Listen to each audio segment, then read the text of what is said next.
Hey,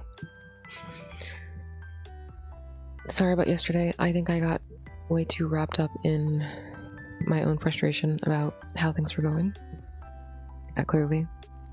But I knew from like when I posted on Tumblr earlier this week, and I was like, hey, I'm kind of recovering from a couple different things, and things aren't exactly pristine on my end. And I really appreciate people enjoying my content, but also there's going to be hiccups, basically, more or less. There's going to be hiccups. And I posted that knowing, like, at that time during the week, I was already feeling like a weird kind of fatigue, like a little like malaise sort of feeling. And I kind of chalked it up to just being tired. I hadn't slept well. And I was kind of maybe overdoing it on caffeine a little bit. Partially because I felt fatigued. Like I felt tired for no reason, or what I felt like was no reason. And I just kept kind of taking more caffeine, more stimulant, energy drinks, nothing crazy, to get past it, but it wasn't working. I would still feel really tired. And I was like, well, I'm okay for now, so I'll just keep pushing through. Obviously didn't stream on Friday and Saturday, but I was like working and doing other stuff offline. On Saturday I was technically resting, but I was with my family, which,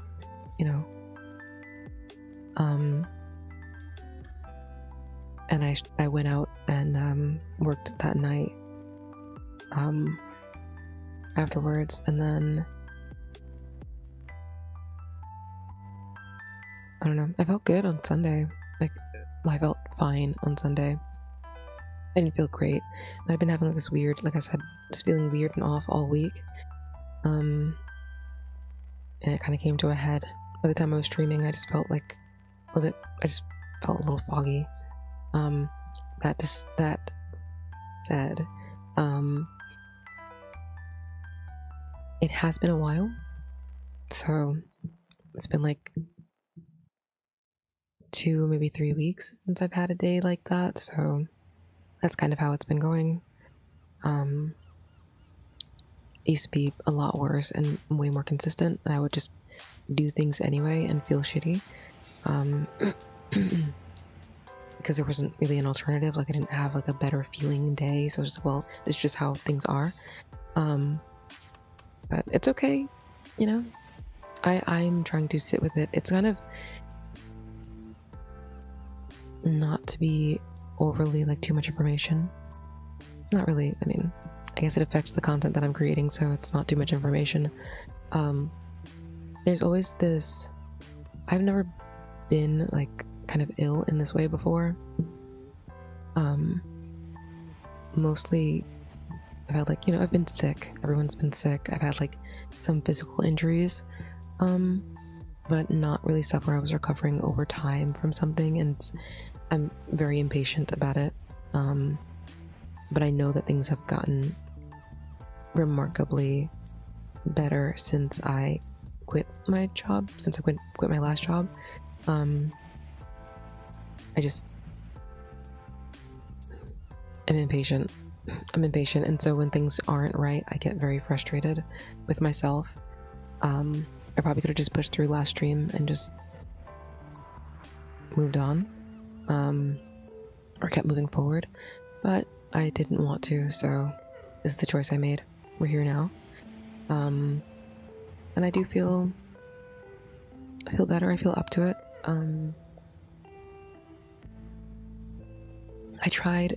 I did rest after I turned off the stream yesterday, but I still couldn't fall asleep until like 1 a.m. Like, I got off stream, I took a shower, I like kind of tried to wind down, I got in the bed,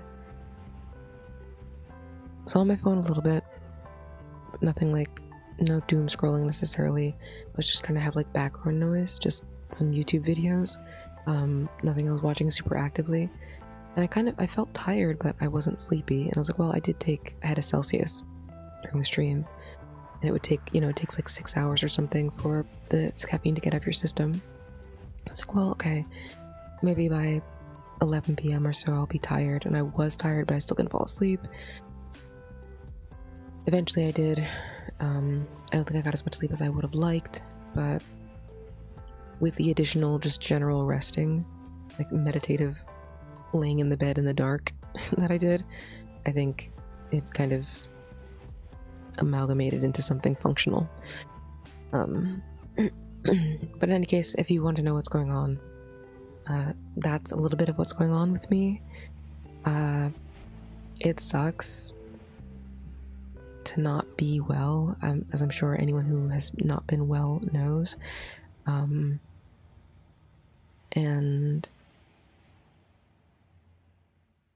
I have to be good to myself about it, or be good to myself within it, and not beat myself up too much when I need time. So that's what I did yesterday. I feel better now. So we go again.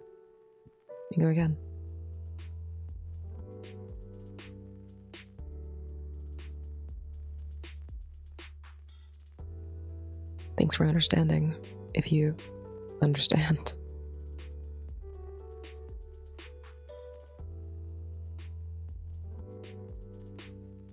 Oh, also, I did this last stream, but I obviously didn't leave the VOD up, so you wouldn't be able to see it. But I have decided that I am going to be doing cosplays for... what's that?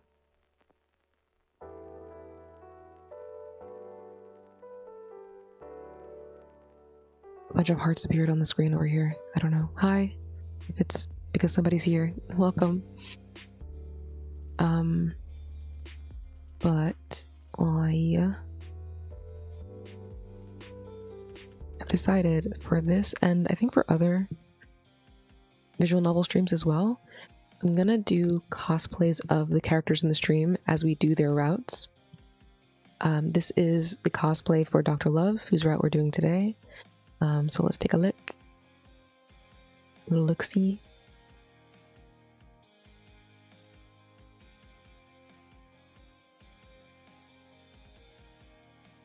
We've got the white coat. We've got the back wings, the black back wings. He's got a pinstripe shirt, although he doesn't always wear a pinstripe shirt. We've got the whitish pinkish hair, the sunglasses, the tie, the useless tie. And then because he has an exposed heart, I just did this little I did the frill on the bottom in red.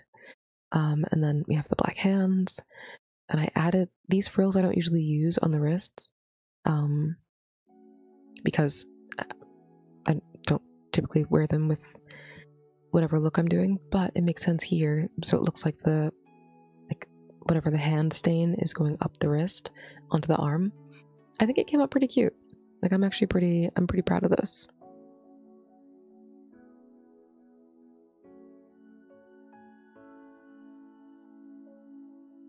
Obviously, shout out to Hoshi Art for the template. I literally could not do this without that. And the tie is from... I randomly just went on Ko-fi and found a tie with rigging from Shamia, Shamia. It's free, by the way, if you'd like your own tie for your own VTuber or something. Just kind of did some color work on it. But yeah. Welcome in. Hope you're ready to have some fun. I am.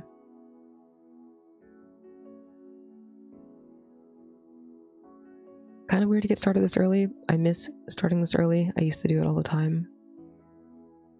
Maybe I'll go back to it. Maybe.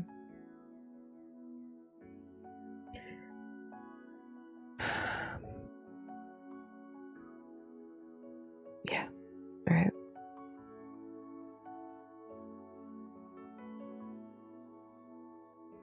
Here we are. Did I say how much I like this outfit already? Because I do. I feel like whatever I come up with for Vitaly is not going to be as dynamic, because Vitaly's outfit is a lot simpler, you know? But anyway, let's get into it. We do have the save from yesterday, but I'm actually going to go all the way back to the beginning, because obviously we don't have any of the content from Dr. Love's route.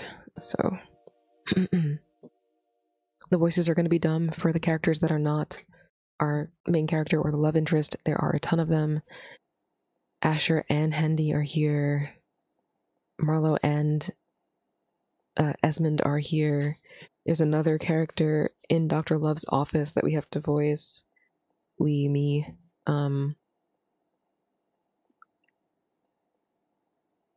Granny's not in this section so far, but Christ almighty. I think there's also some random people. Melrose's parents, mom and dad, are here. It's a mess. But I digress. My weight dropped against the bed in my dark room, unable to cave to the lull of sleep just yet. I couldn't stop thinking about Dr. Love's proposal. If you're aware of my show, then you must also know that we provide love consultations here. Therapy for my love life? And why do you think I need this, huh? You're giving off the energy of a single and struggling man. Oh, really? Do you find that funny, love doctor? I'm just offering to help you fix that, if you so desire. An option, if you will. Another option that didn't involve tracking down arrows and stabbing him in the chest. The mere thought actually made me wince. Not that I felt above it. In fact, he deserved it. But maybe Dr. Love was a bit of a sweet talker. Or not. I just want to continue believing in something a little more normal than attempting to kill a god. The more the idea comes to mind, the crazier it sounds, and so far away for a mere human to achieve. Vitaly said it wasn't impossible, but that didn't guarantee that I would be the one to make it possible. I may have a few bolts loose, but not that many. I should stick to what I know. Getting into messy relationships with murderous dudes. That is what Melrose knows best. As we'll see shortly. I had avoided going all day, but I found myself at the front entrance anyway. It was just yesterday that I'd gotten into a fight with one employee. Entering the building again after that felt embarrassing. Seconds away from turning on my heels, the jingle of the front door opening caught my attention. That's when I saw him again. You came here? Unlike yesterday, he didn't look like some otherworldly being. He was as normal as a human could appear to be. Were you about to leave? I guess you don't take walk-ins. Come in. I can just come back tomorrow, schedule an appointment like a person with common sense. No need. You're already here. I have time, so come in. He held the door and allowed me into the studio building. Leading me back to his office room, he unlocked the door and turned the light on. We took a seat at his desk, and he pulled out some papers. You really like to handle things on the spot. It would be a present waste of time for you, and a future waste of time for me to put this off. Strange way to put it. You came all this way to talk. Why should I leave it for later when I'm still here? I suppose you have a point. So, You're here to try love consultation, correct? Yeah, I am single and struggling a lot. Well, my aim is to fix that. So, you should know some things about this process before you sign any commitments or documentation. I'm listening. Much like therapy, you will have to be comfortable sharing details of your life with me. Not just romantic experiences, but delicate topics, even things such as your childhood. I thought this was about finding my partner. In this journey, I must understand you to understand where your link leads you. You are free to admit what you think won't be helpful to the cause. However, giving as much detail for discovering your love language is essential to revealing the threads to your partner. Now, I could give a general reading based off the basics about you. Things you like and dislike, your favorite color, favorite movie, favorite food. But that can complicate results.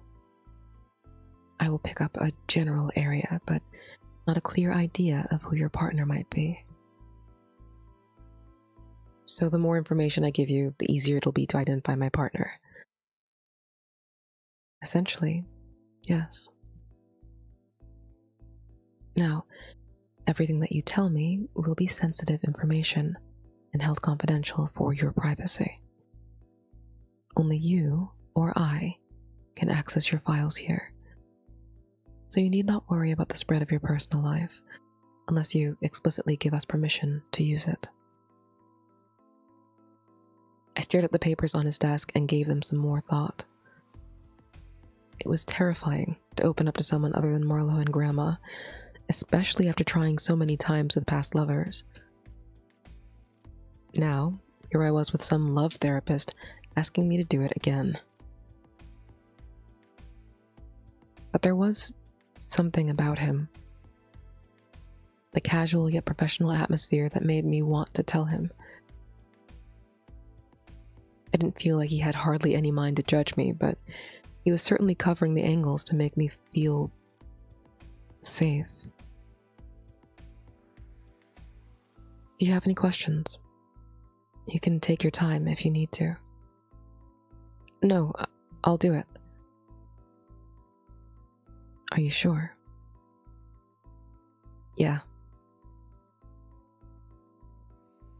All right.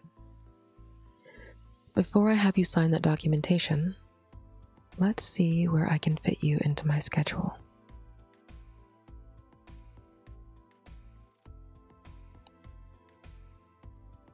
I dragged the papers closer with my fingers and reviewed the terms and conditions as he looked through his agenda. I want to see you soon. How does 2 days from now sound? 1 p.m.? Nothing planned. Good. Then that time is yours. You may sign those now. I reached into my shoulder bag, pulled out the fountain pen, and then began signing the specified spots. But I looked up to see that he'd changed in appearance again. He looked like a demon. This caused him to look up from his book. However, his eyes landed on my pen. Ah!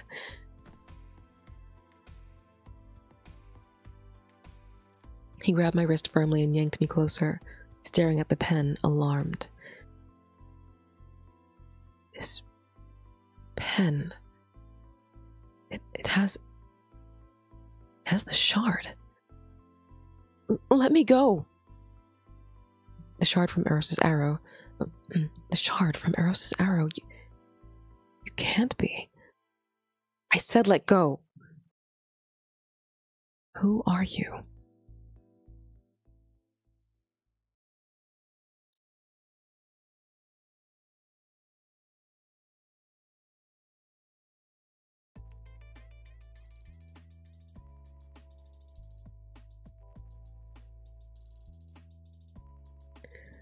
2 days passed since my exchange with Dr. Love in his office. I was so confused about what I'd seen that the moment I found an opportunity to break away from him, I ran out of the building. He called me once, but I didn't answer. I even contemplated blocking his number, unable to fathom whatever the hell he was. I met a Cupid, a proclaimed god, and what? A demon? I wasn't sure, and I didn't want to find out that badly.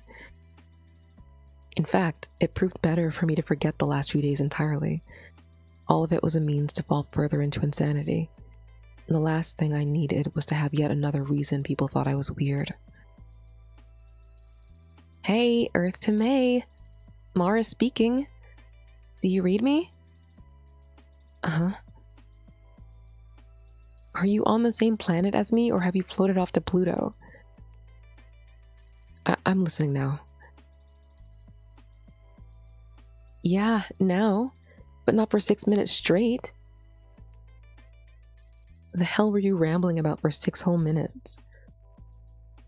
I took a sip of my latte and frowned at my phone screen, sitting across from me.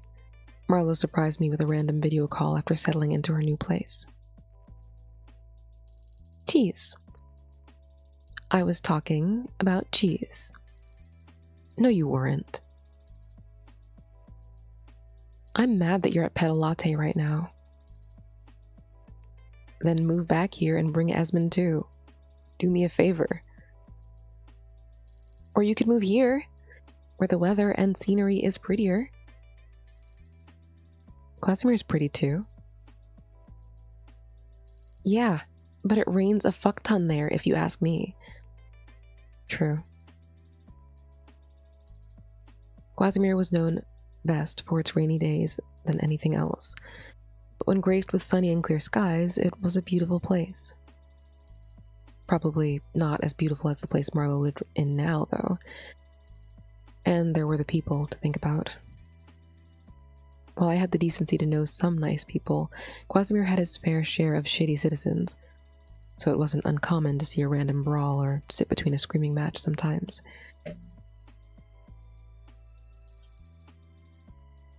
I was actually asking about Grandma earlier. Oh? She's okay.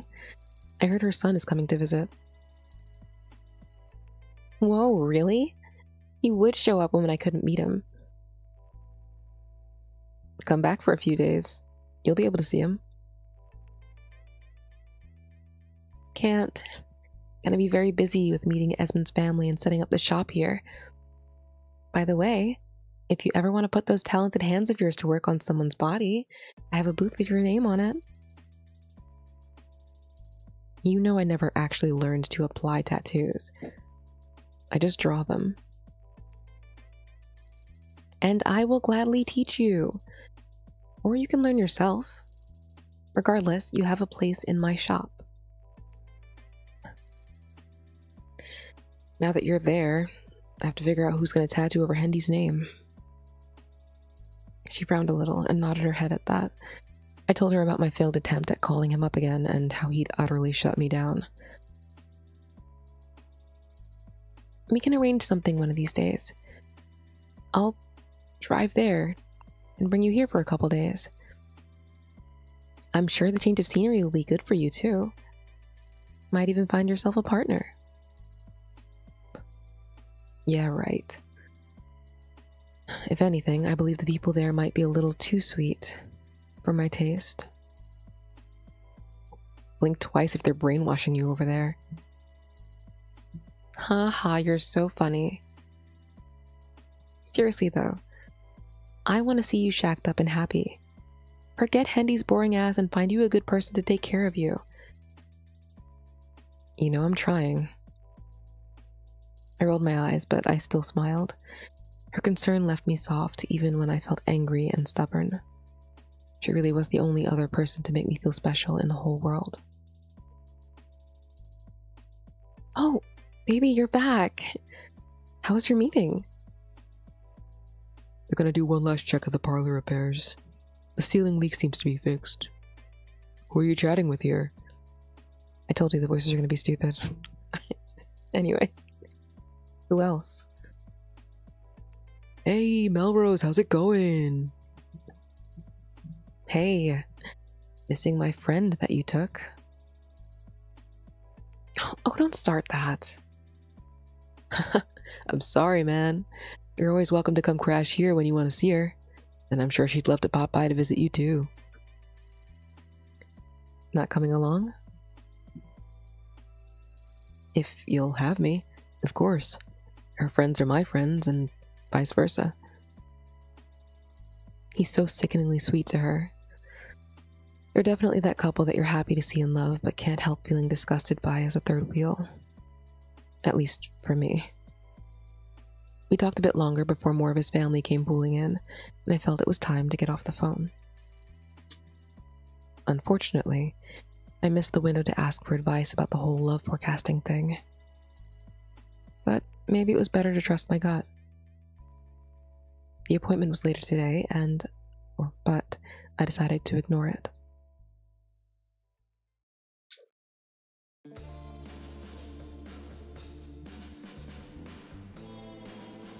After working a couple of shifts, I stopped at the Solar Bar for drinks.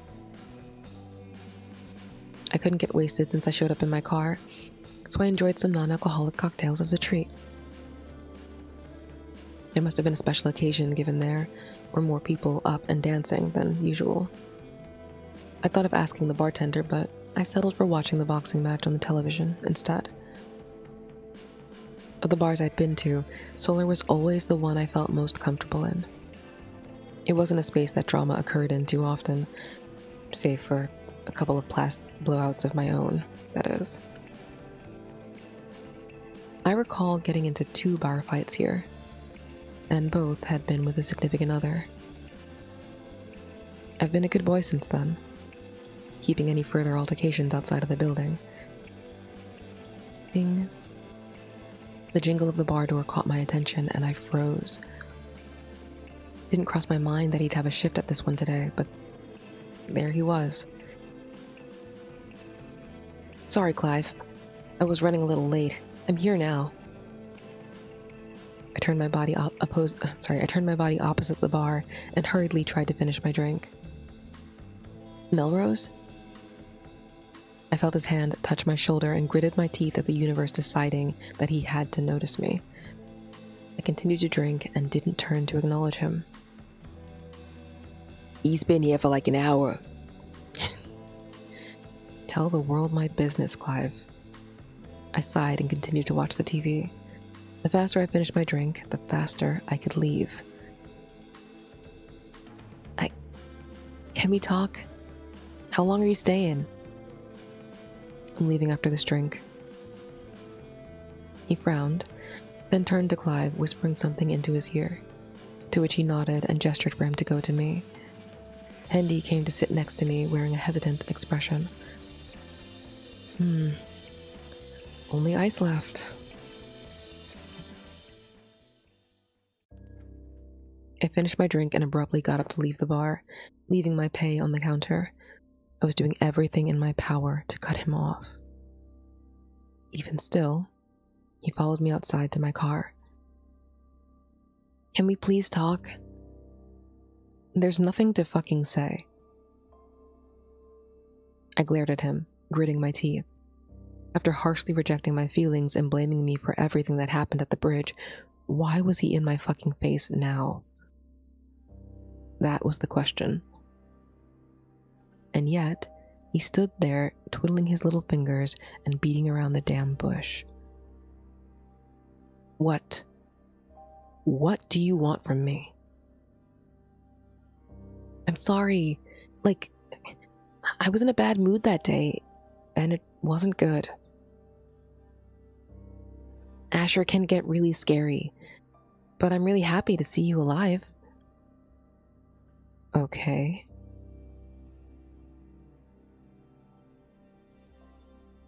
You've already technically saved this. I'm gonna just save over it again. I think it was this one.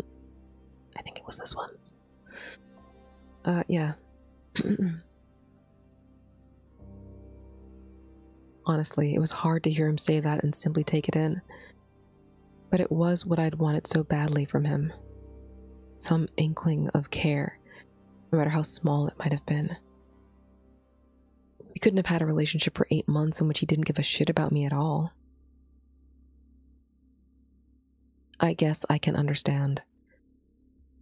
Asher kind of scared the shit out of both of us. Yeah, he and I have a complicated history. So answer me this. Is it true that the two of you were still dating, even while we were together?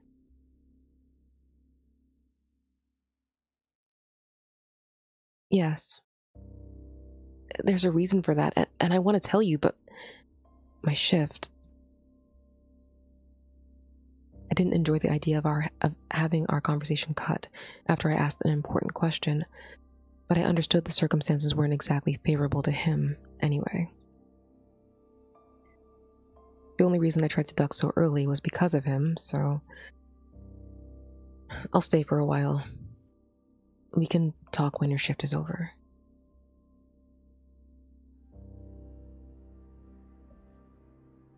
It was 2 a.m. when the two of us came out of the bar. I let him into the car. My mood had largely lightened. Watching Hendy and the other bartenders talk gave me some peace of mind for a bit. Right. So, you asked why me and Asher were still dating earlier? Surprised I'm not the one having to bring it back up. Well, it was something I always wanted to tell you. It's just hard, you know?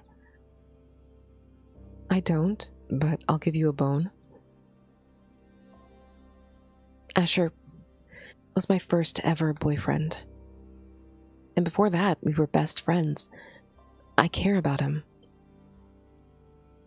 And sounds like there's more to it. Let's just say our forms of care aren't the same. I care about him, and, well, he loves me. Oh, I see. It seemed to hit a little close to home. I kind of understood being in that position, but there was no rewriting the asshole that Asher revealed himself to be. I only dated him because he was going through a rough patch. I'd just broken up with someone myself. Figured we could help each other. And that went horribly wrong. How? He'd get super clingy and insecure over every little thing that I did. It was suffocating. One day he exploded. A little. And I started fearing him after that. So you're stuck with him. Why not get the police involved?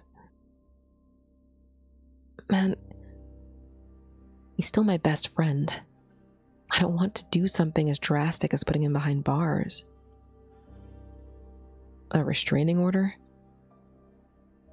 He'll violate it for sure. Guess you're really in a fucked situation then. If you're scared now, then is it really worth sticking by his side? There was no way around it. We needed to put him away or be stuck with him.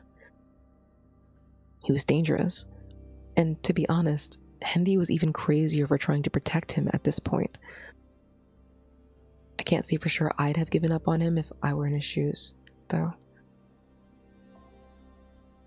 As someone who handles my shit the best I can, which is saying something, and not always the best for others, I could understand needing someone to accept your imperfections. I desperately want that, but Asher?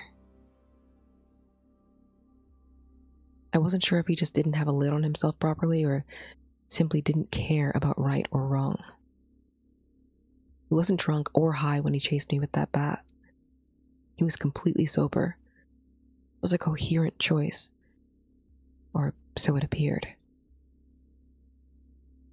I still care about him. I don't want to ruin his life. But you intend to bring me into the life you two have. You saw how you reacted to that, right? didn't forget that he said you'd done this before. It was a one-off sentence, but I held on to it. The two had a history with Hendy cheating, which made me wonder if I could fully believe his side of the story. I wanted to trust him, but Hendy always had a way about him that sometimes made me feel disgusted with myself. Like I was in the wrong when we had our disputes. I'm looking for an escape. And I know our relationship hasn't always been peaches and cream too, but I feel strongly about you, Melrose. You feel strongly. Not love.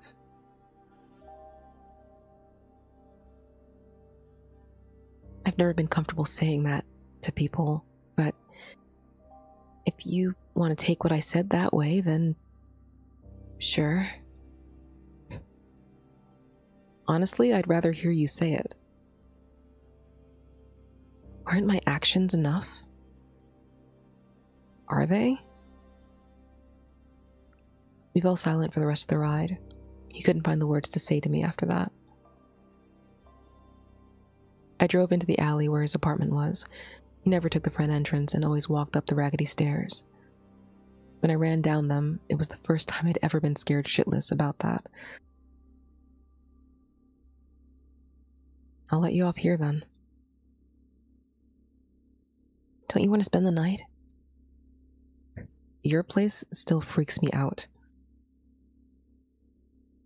It won't be like last time, come on.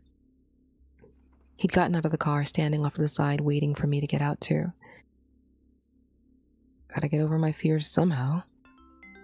I sighed and turned off the car, and just as I was about to get out, my phone started ringing. Huh? Looking at the caller ID, I realized it was Dr. Love. I felt conflicted given that I'd dodged him. He was likely calling about the missed appointment. I let it go to voicemail. Not like I needed the session anyway. I'm getting back with my ex and his crazy ex. The throuple of all time. Hendy and I were trying to make something work again, after all. Ay, ay, ay. I opened the door and stepped out to find Hendy staring as if he'd seen a ghost from the other side of the car. What? What's wrong? Behind you! I swerved around and Asher tackled me at the same time. There was no way he'd been there the whole time, and Hendy didn't bother to tell me. Didn't bother to say a word.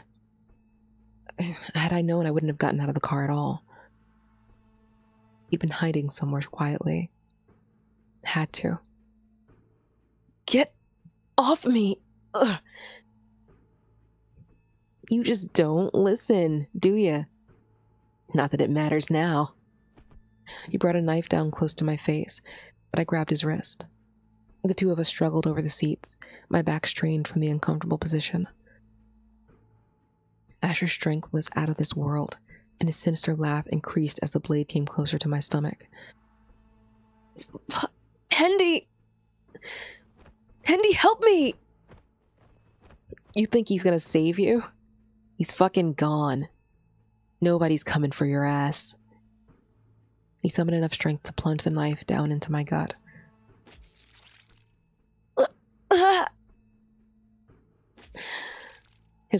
My grip on him slipped, and twisting the knife, he stabbed me again. The pure malice on his face showed that he'd go for the kill again. I anticipated that he would release all that pent-up rage inside of him on me. The pain was too much for me to resist. My mouth was already pooling with the taste of iron, and I could hardly breathe. No more strikes came after. Instead, I felt Asher being yanked off of me, followed by the sound of something splattering on the concrete. My vision blurred and wavered. The air grew colder. Help! I felt a hand touch my face and caressed my cheek with its warmth until everything faded away. I'm so sorry. Thank you, Rose. do wonder who that was. I'm sure we'll never know, I guess. Maybe it was Dr. Love. Who knows? Wait, what? Yes, no. Yes?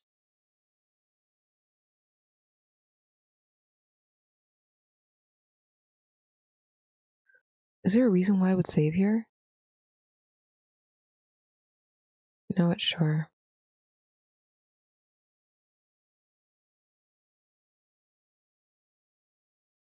Just out of curiosity, like, why would they let you save there?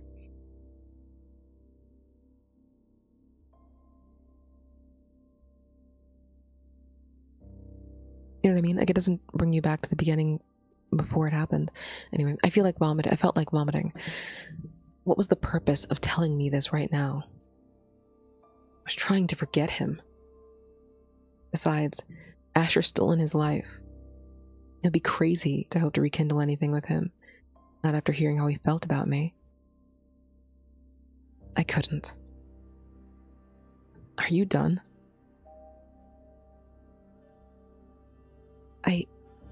Melrose. Yeah, I'm done. Good night, then. I opened my car door and got inside. Hendy lingered outside the bar until I pulled off and began heading home. Or, at least that was the intention. I did a U-turn to head back down to the apartments, but as I drove close to the sidewalk... Shithead! Huh? Shatter. A metal bat collided with my windshield, cracking the glass. Reflexively, I let go of the wheel to guard my face, foot still on the pedal, and... crash.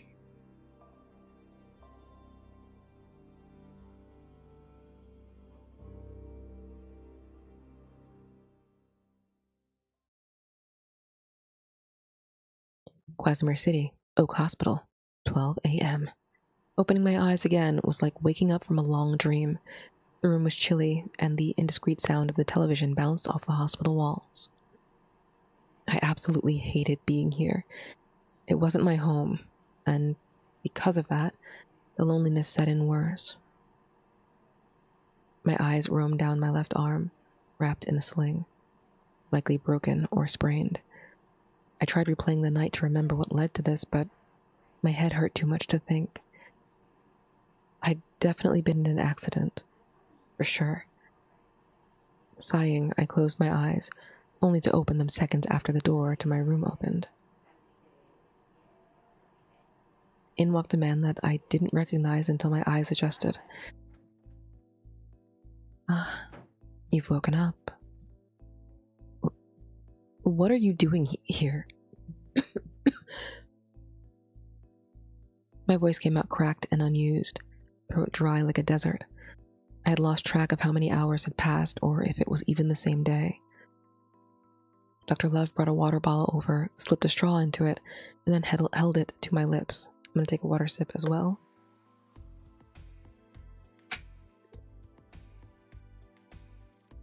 Ahem. Drink first. Begrudgingly, I took a long sip of the water before he set the bottle on the table next to the bed. Answer my question.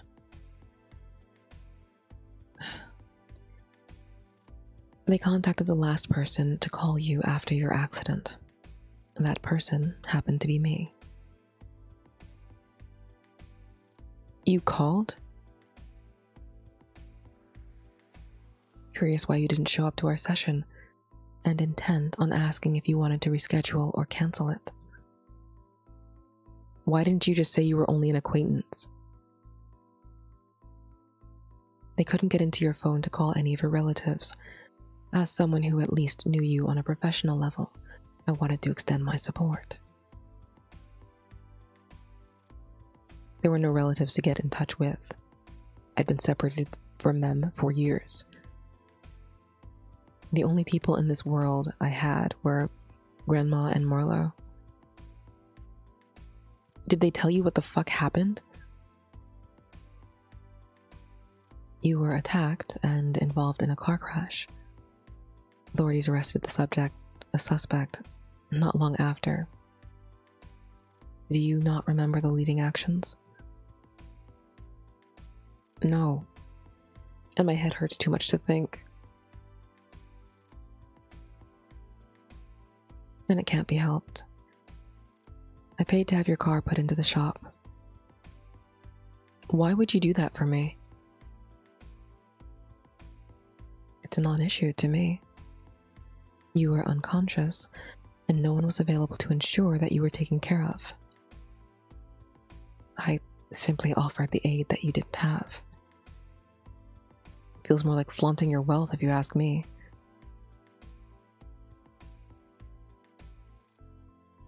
I'd be willing to ask if you want my wealth, but I, like any other human, need money to survive, unfortunately.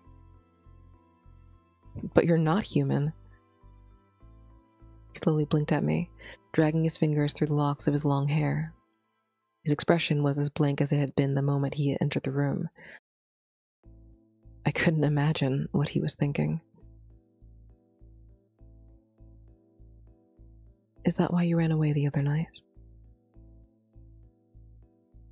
It's not every day that you see a person with horns, red eyes, big black wings, and an exposed beating heart. Point taken. And yet you're undisturbed by my learning that. My appearance before you is neither here nor there. In the end, the results of my efforts will be the same. Something about the way he spoke both irked and reassured me. As far as I could see, he was a monster, and yet I almost felt that he had little to no intention of harming me. I chalked it up to the muddled and tired brain. So, now that you know I'm okay, are you heading home? I figured that an empty hospital room might feel more uncomfortable than one shared with a guest. However, I am prepared to return to my home at any moment, should you tell me to leave. I stared at his blank face and rolled my eyes. Dr. Love was a weirdo confirmed, but I resonated with his words. Being left in the room all alone would leave me with no choice but to sleep the discomfort away. I won't tell you to leave, but you're making me feel indebted with these effortless gestures. Then reschedule your session with me. I looked for any sign of him joking, but he actually wanted me to pay him back that way. Why? As I said, I aim to help you. I want the opportunity to try without you cutting me short before I can even make an attempt. What do you get out of it? Surely this is more than the average consultation. Answers to quell my curiosity and the satisfaction of finding your soulmate. Nothing more. If you say so. I suppose there's no solid reason for you to believe me, but I will continue to make do with this much. I squinted at him and sighed in frustration. He made it sound so simple, and yet I couldn't believe it was. Dr. Love had an ulterior motive. I just couldn't prove it, nor was I sure that I wanted any part of it. Give me some time. How much could you possibly need? You want me to terminate it? No. But I'd imagine this is something that you want more than anything. Right? I don't trust you. Part of my job is to develop that trust. Of course, you'd have to let me in first. I'm not letting you into nothing without caution. Fine. I have practiced patience with clients for years. I can do so again. Try to get back to me soon. However, I'm not exactly the freest man. With that, there wasn't much else to be said between us anymore. The room fell to the sound of muffled TV and what I assumed was the heater. Quiet as it was, his presence did not disturb me. In fact, it was almost as if he weren't there. The man, known as Dr. Love, only stared at the TV through lazy eyes.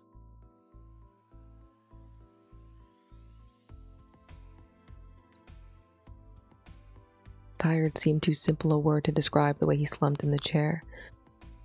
Was he even comfortable? Soon, his eyes closed, and his glasses dangled on the bridge of his nose.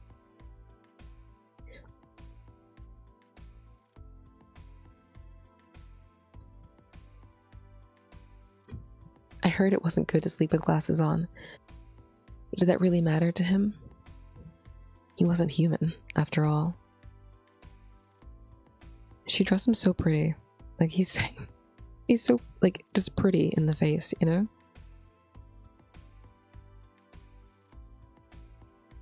Even almost more so than Icardi. Like, Icardi's also pretty, but this is like a whole different kind of vibe. Psst.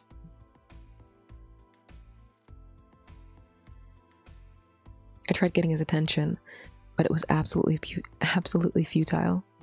Dr. Love was out cold. A heavy sleeper, but no peep left him. Not a single snore. If I squinted hard enough, I could at least see that he was breathing. Jeez. I decided it wasn't necessary to get him to remove his glasses. His eyesight was his own issue to tackle. If not for my exhaustion returning, I'd have kept watching him. Still, I hadn't figured out why his appearance kept changing in front of me when I least expected it. If I asked him, he'd probably feign ignorance. My eyes slowly closed, and I felt my consciousness drain back into a gentle darkness.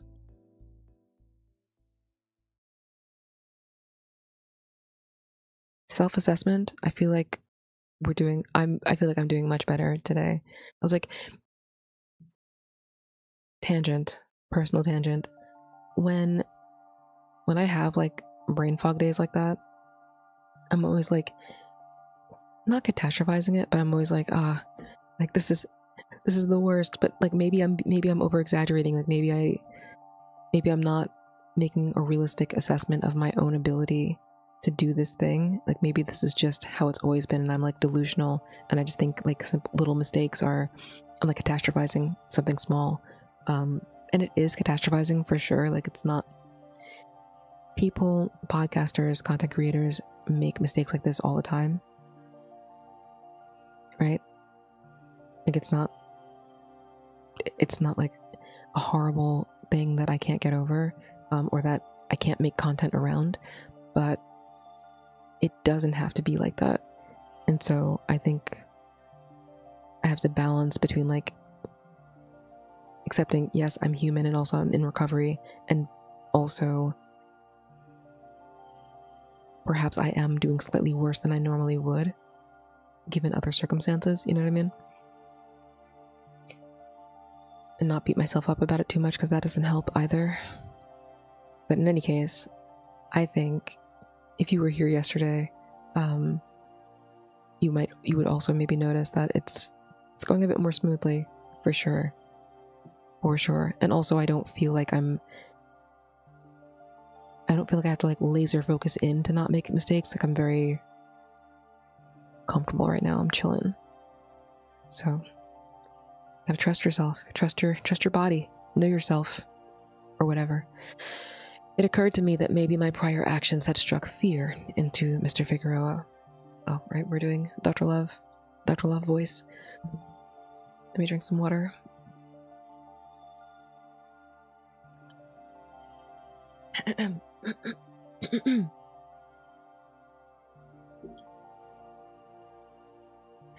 But for him to have seen my true form is another thing. Come to think of it, he brought attention to my heart the first time that we met as well. Of course, the second time he only panicked after signing the papers.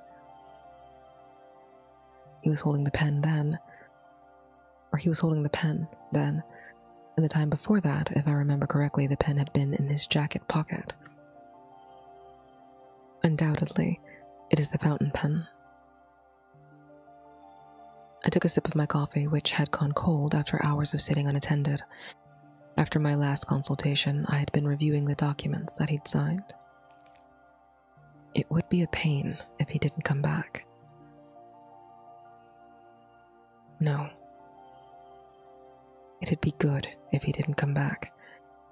Perfect, even. However, I am no fool in my ways. Never in my years did I think I would run across another one again. I thought I'd solidified my resolve, but alas, I am still the being I was centuries ago. Knock, knock. You may enter. The door is unlocked. I briefly thought a client was coming in, but then I was surprised to see a dainty young lady with a sea of golden locks and determined blue eyes enter the room. A young lady I was more than well acquainted with at this point. Femme. If it isn't my favorite lovely Cupid of all time. You're saying this as if you aren't the one who entered my office. Well, it is you. I've been looking for you, and I suppose the perfect place is your office.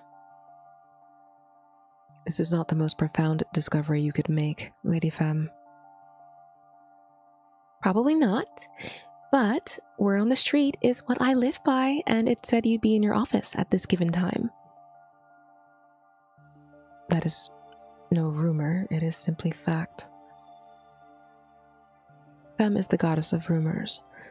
She likes to tack intellect onto the end to make it sound more professional. However, it does no wonders once she opens her mouth. It is often a sea of gossip. Even so, she has a way with persuasion and intrigue. On various occasions, I have found myself on the beneficial side of her rumor mill. There are truths and lies, but Femme, being the goddess of it all, has an easier time making the difference. As to whether she cares to spread the correct and truthful information depends on her mood. Equally as delicious as when it is not. May I ask what brings your company? The usual. You know. I've got intel. Rumors. Intelligible evidence. Rumors. Digestible news.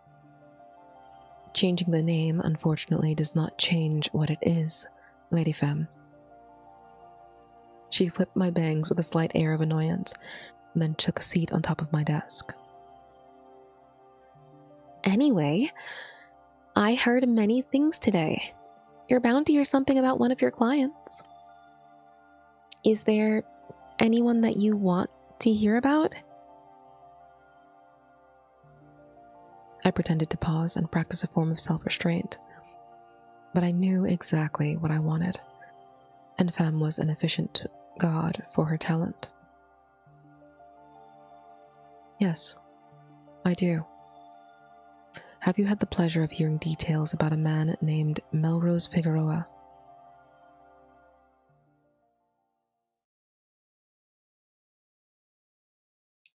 Perhaps.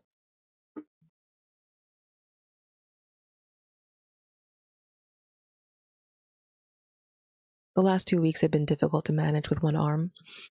I was told to spend most of it resting until the sprain recovered, but being the only one in the apartment wasn't as favorable anymore.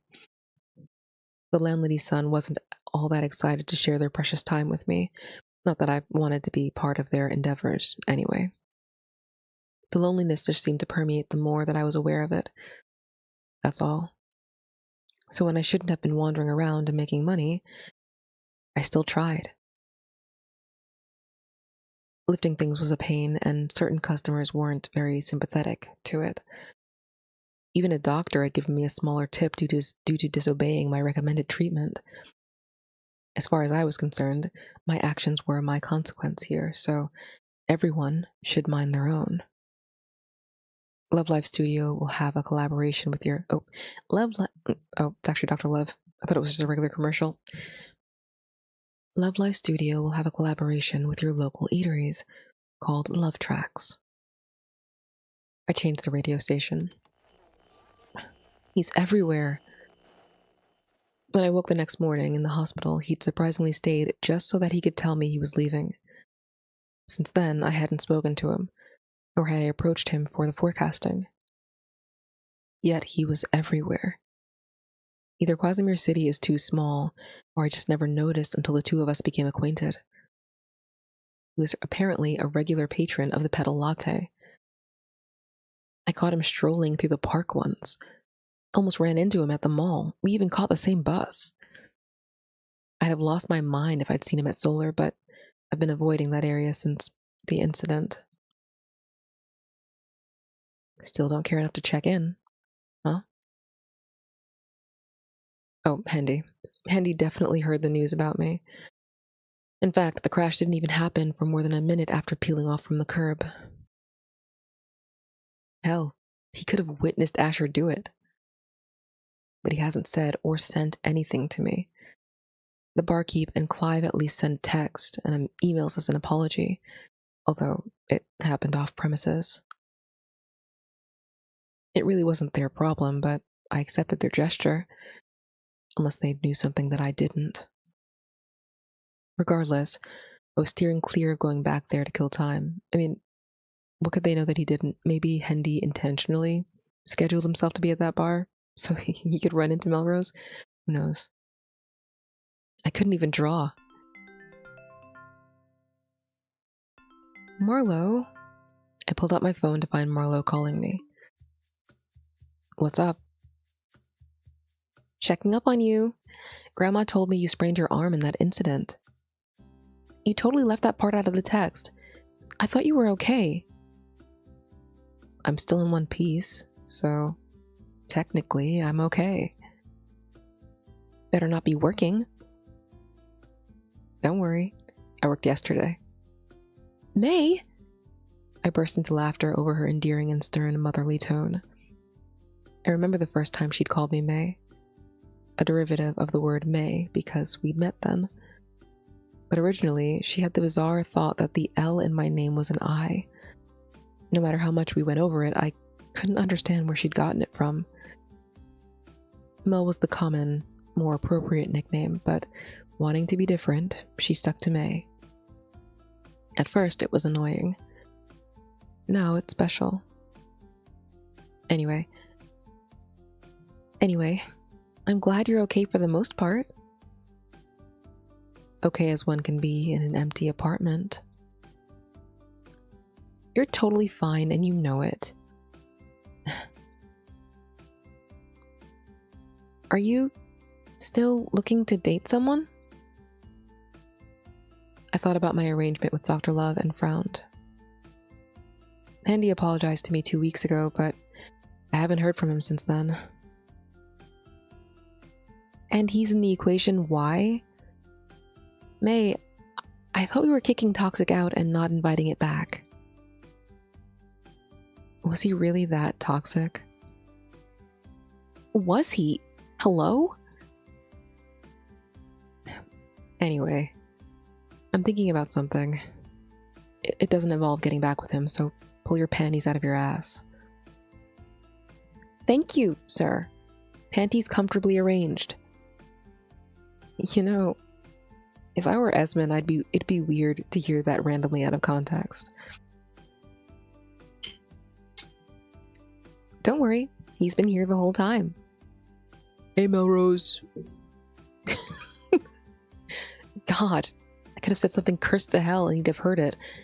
Mar, warn me when I'm on speaker. Or Esmond could stop being shy and say hello sooner. But we'll do.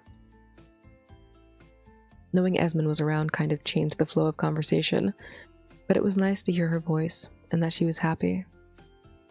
I really missed having her here. Being without her was harder than I thought.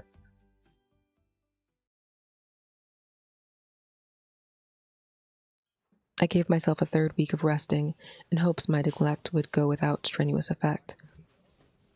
With the food running low and my arm feeling gradually better, I figured grocery shopping for myself wouldn't be too bad as long as I got enough to carry it in one hand. Need milk.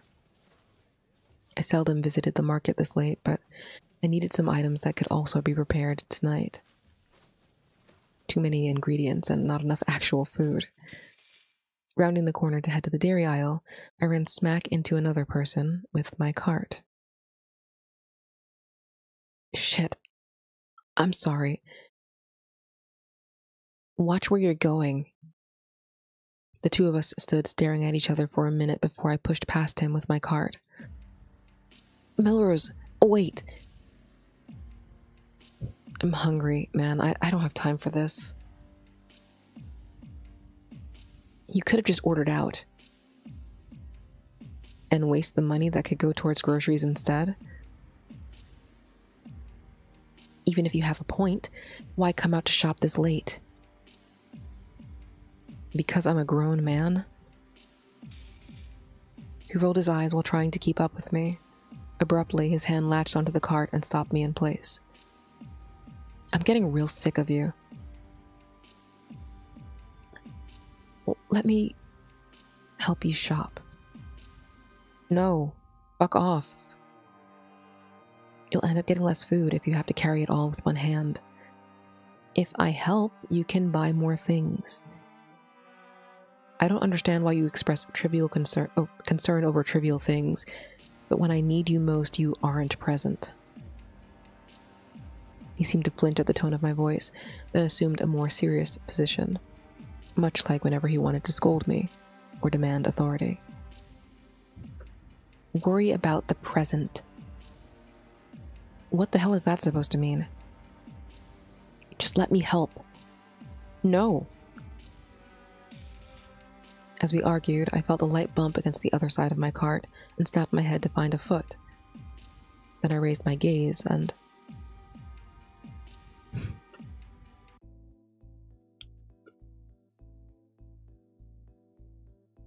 Apologies. I need to grab a liter of soda. My heart skipped a beat, then raced like a heart attack was approaching. I didn't expect to run into him here. Dumbass Hendy ruined everything. Sorry. Move your ass, Hendy. Oh, right. Hendy stepped aside and allowed Dr. Love to grab a bottle of lime soda. It didn't seem like Dr. Love had any intention of leaving once he'd grabbed it, though. In fact, he continued to stand in front of Hendy, separating him from my cart. Are you done? I'm looking for another. Carry on. Hendy's eye twitched at that, and he grabbed the edge of my cart. Simultaneously, Dr. Love leaned against it for support.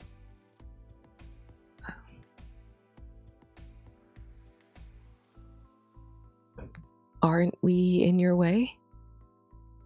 No. But from my observation, you are in his way. And perhaps I am too. Right, Mr. Figueroa?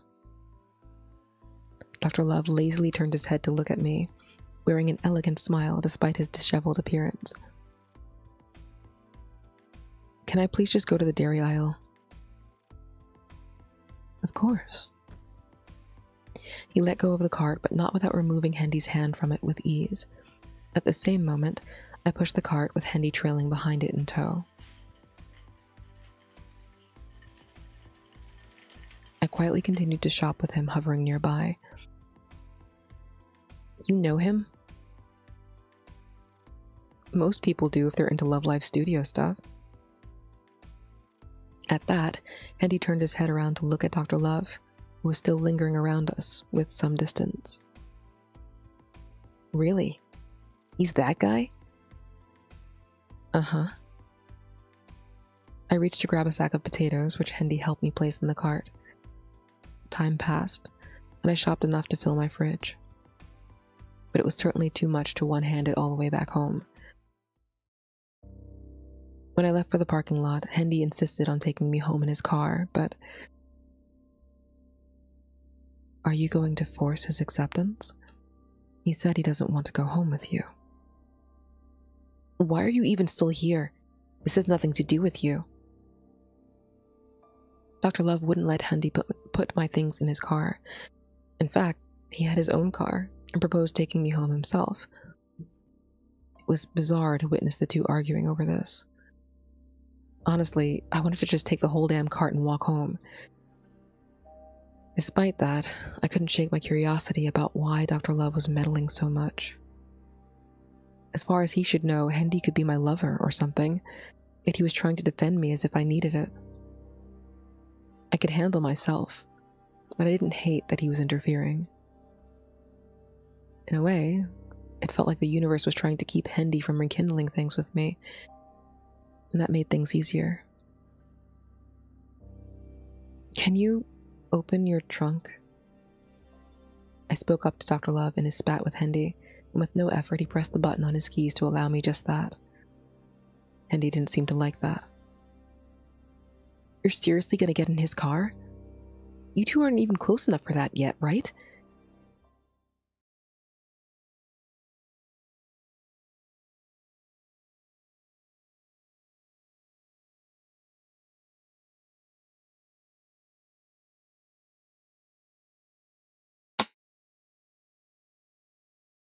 Apologies for the loud water bottle. Gotta stay hydrated. Ahem. He had a point. Dr. Love and I had only talked a little. Even if I were curious, going with him might not be as good as I want to think. I hesitated and stood there with the bag. It is your decision to make in the end, Mr. Figueroa. If I'm imposing, don't feel pressured to take my offer. I couldn't tell what he was thinking as he said that to me. He kept his blank face. For some reason, I still wanted to. Come on, Melrose. Hendy grabbed my arm and lightly tugged it, all the while glaring at Dr. Love. The atmosphere between them felt a lot more intense than when they were just talking at each other. Okay. Yeah, I'll go home with him. No need to trouble you. It would have been no trouble at all. Be careful on your way home. He fixed his lips to say something more, but faltered in a smile and retreated to his car. I watched him close the trunk, then peel off as Hendy started loading my things into his back seat.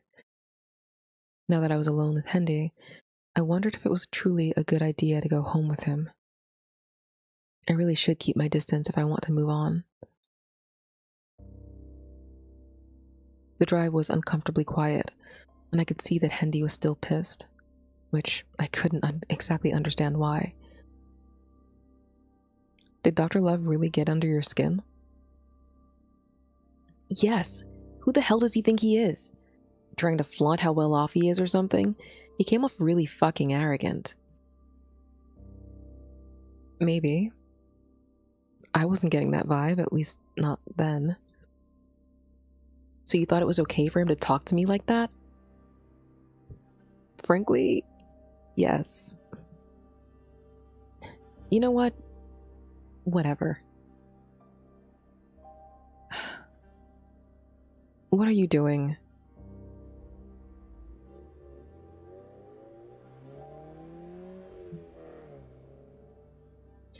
I groaned as Hendy drove past the street he needed to turn on to get to my apartment. Instead, he kept going straight and didn't bother to answer me. When he finally stopped, we were at his apartment complex. He got out of the car and stared at me expectantly. What kind of stupid shit are you pulling right now? My food needs to be in my refrigerator. If I'd taken you home, you would have just chased me off, and we wouldn't have gotten to talk. This is stupid. I could have let you come in or something. You're doing too much. I'll take you home in the morning. I've got room for the dairy stuff in my fridge. I sucked my teeth and got out begrudgingly. I should have taken Dr. Love's offer. I probably would have been at home in a blink if I had. Andy lied about having enough space. More so that I'd had more stuff than his fridge could handle. I slammed the refrigerator door and joined him at the kitchen table. Happy? Some of my food is going to spoil because of you. Can you forget about the food for like 1 minute? No, because I'm hungry. I bought the stuff to make sure I don't starve, you dumbass. Ugh, it's so irritating. What is your problem? If you've got something to vent to me about, then do it already. Andy had a way of trying to scold or lecture me, reminiscent of a disappointed parent or teacher. It was annoying, but it was part of his somewhat stoic guy charm, I guess.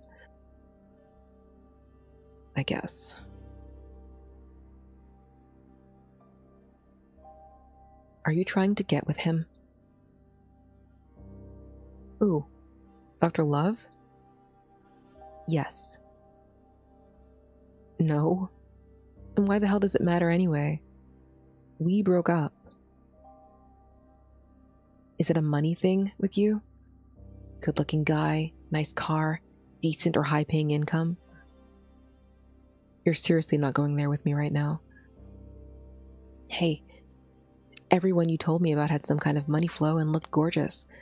Now you've crossed paths with a famous radio host. He was coming at me like a bull to a red flag. I laughed, because that was kind of true. And he was a red flag, after all. Hilarious. I wonder where you fall into any of those. What? Before you passed me off as a gold digger, I only met with him because I went to Love Life Studio. I wanted to try their matchmaking service. And he chose yours personally?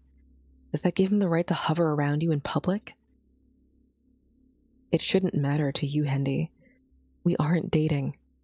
You don't love me. I'm trying to move on. Hell, I shouldn't even be here right now. Part of me wants to call a damn driver to pick me up. I pulled out my phone, only for him to snatch it from me. Give it back now. Asher's gone. Everyone else in my life is gone.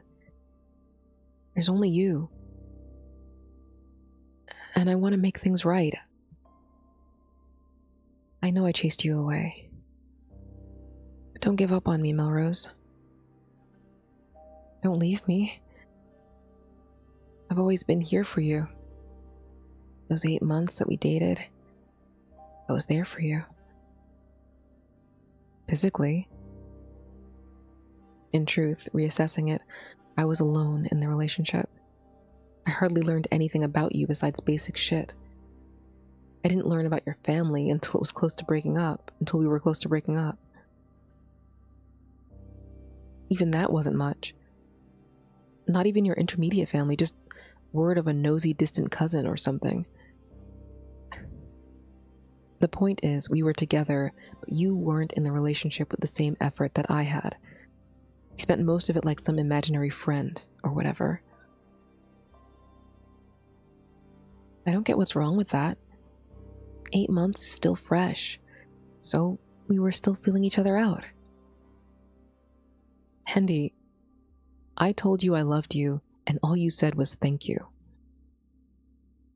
Do you understand what that means? I'm not a words person. I don't even tell my parents that I love them.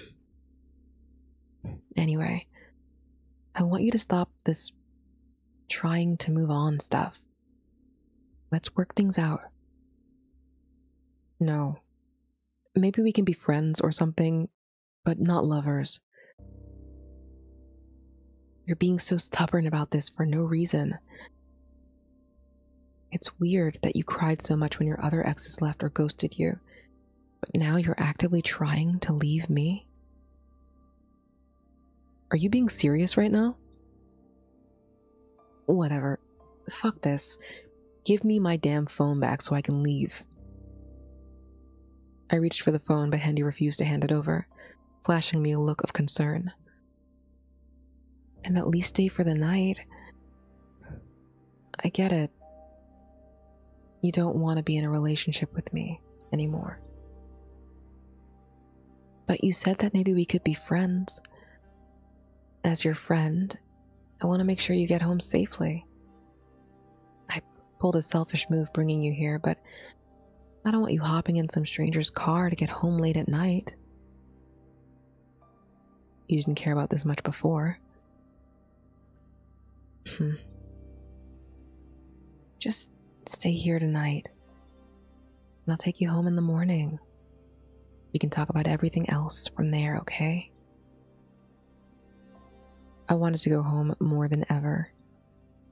However, he had something right about risking going home with a stranger in my current state. While I'm sure it's also an excuse to make me stay, he expressed some care for my situation. One that he may have caused, but I guess I could let this pass. Find a spot for the rest of my food and I won't bite your head off in the morning. Okay. I promise nothing will spoil. We sat talking about other topics instead, like random things that happened at work, shows, and music. Despite the worst conversations happening earlier in the night, these felt relatively normal. Maybe there was truth in our relationship remaining normal if we just stayed as friends. Maybe that's how it should have been all along.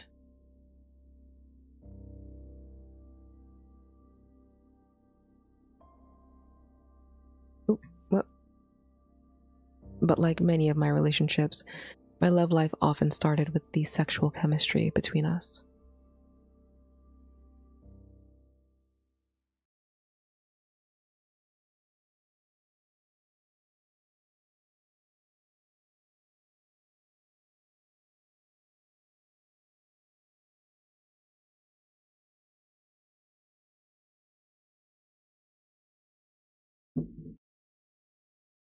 A drunken night at Solar and waking up in his bed the next morning did that. Either it shouldn't have happened or it should have ended there. Regardless, things are better left simple between us, is what I wanted to think. After a long time of talking and a meal quickly whipped up by Hendy, I fell asleep after being hit with all the exhaustion.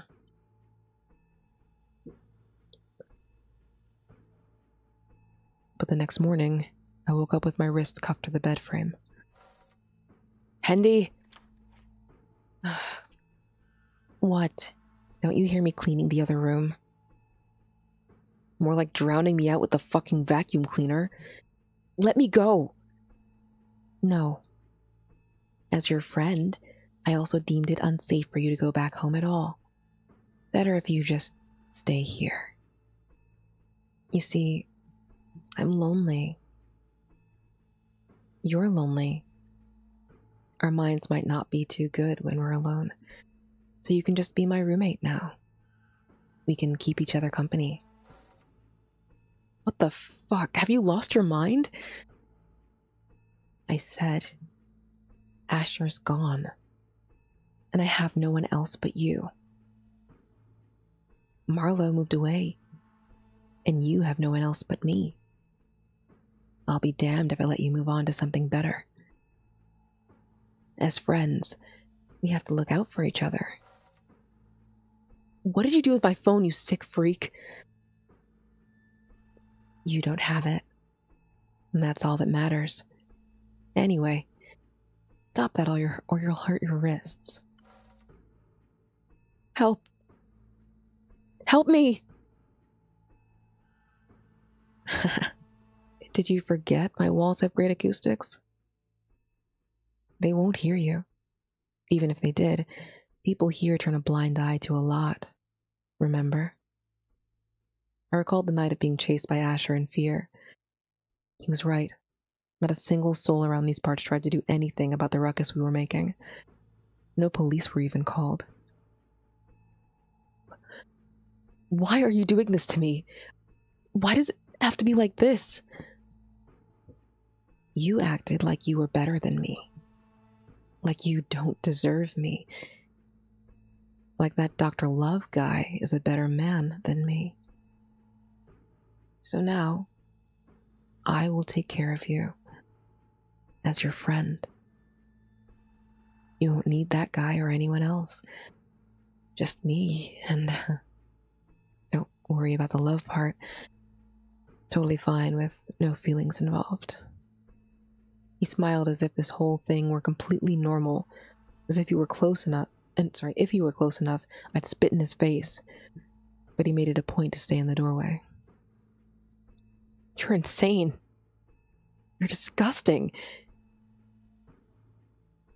And after only 8 months of dating me, it took you some weeks after breaking up to think that. So I wonder what that says about you. Fuck you. Hey, if you want to, of course. Right now, I have to get back to cleaning out Asher's things. But I'll be back later. No, shit. Let me go, Henderson. Closed the door and locked it, leaving me cuffed to his bed in an uncomfortable position. My sprained arm throbbed, and my wrists felt like they were going numb already. I've had crazy things happen to me, and this was just another to add. The worst part was that he had truly isolated me. I was nothing more than another possession in his room. Bad ending.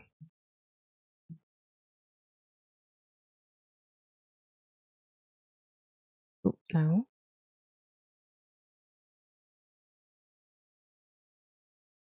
Remember last time when I did that? Or yesterday? When I accidentally overwrote the save? Like, obviously we go through all the endings on these streams. If you didn't know that from the other streams. Because the bad endings, the side stories are usually pretty short. This was a longer one. But, you know. It is interesting to see. And I think the bad endings, like I was saying, the bad endings kind of inform the larger main love interest story. I was saying this, actually, I guess I'll repeat it since I want to take a little bit of a reading break. I'm also going to take a restroom break after this. But in Icardi's route, the love interest, Rohan, the issue Melrose had with Rohan was how reckless Rohan was and how his recklessness caused harm to his partners. Specifically in Melrose's case, Melrose himself, but also Rohan was currently, they hooked up, but Rohan was currently dating a girl who he had put in the hospital through like sort of his lack of giving a fuck about other people in his decision making.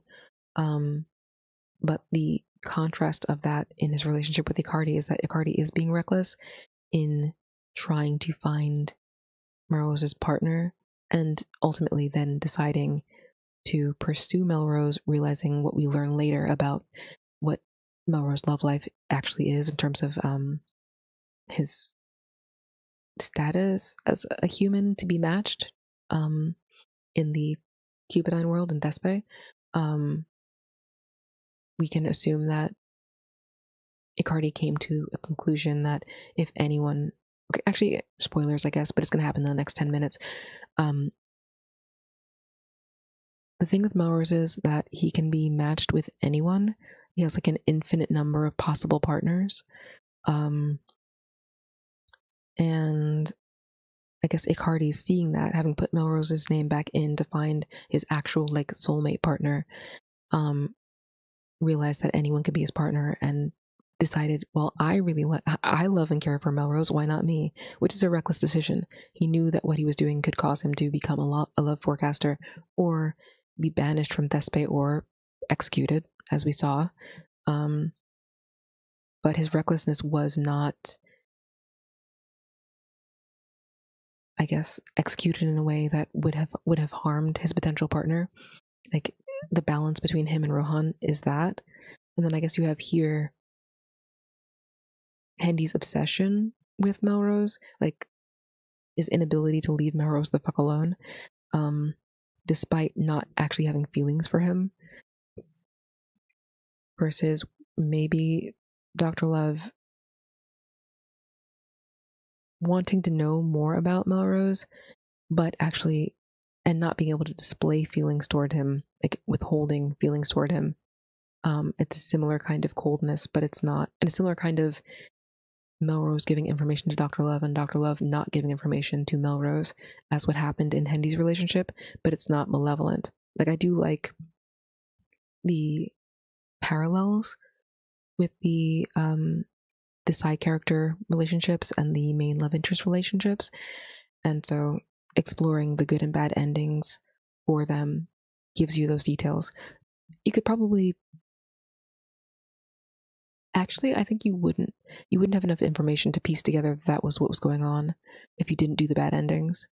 Now that I'm thinking about it, because usually you just tell the person to fuck off and go back to whatever you were doing.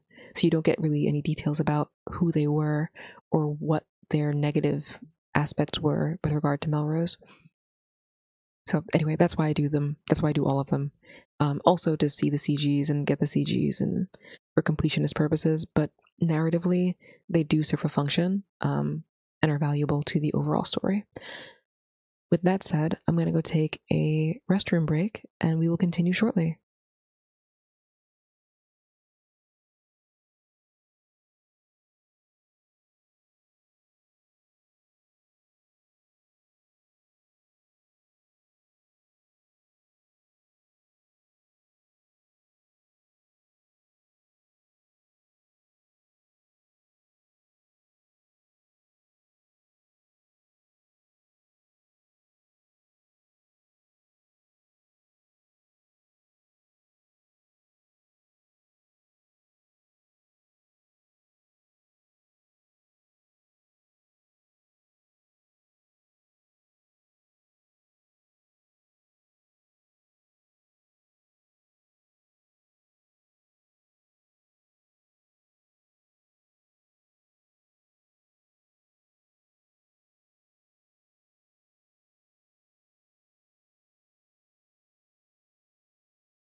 Okay. Exciting.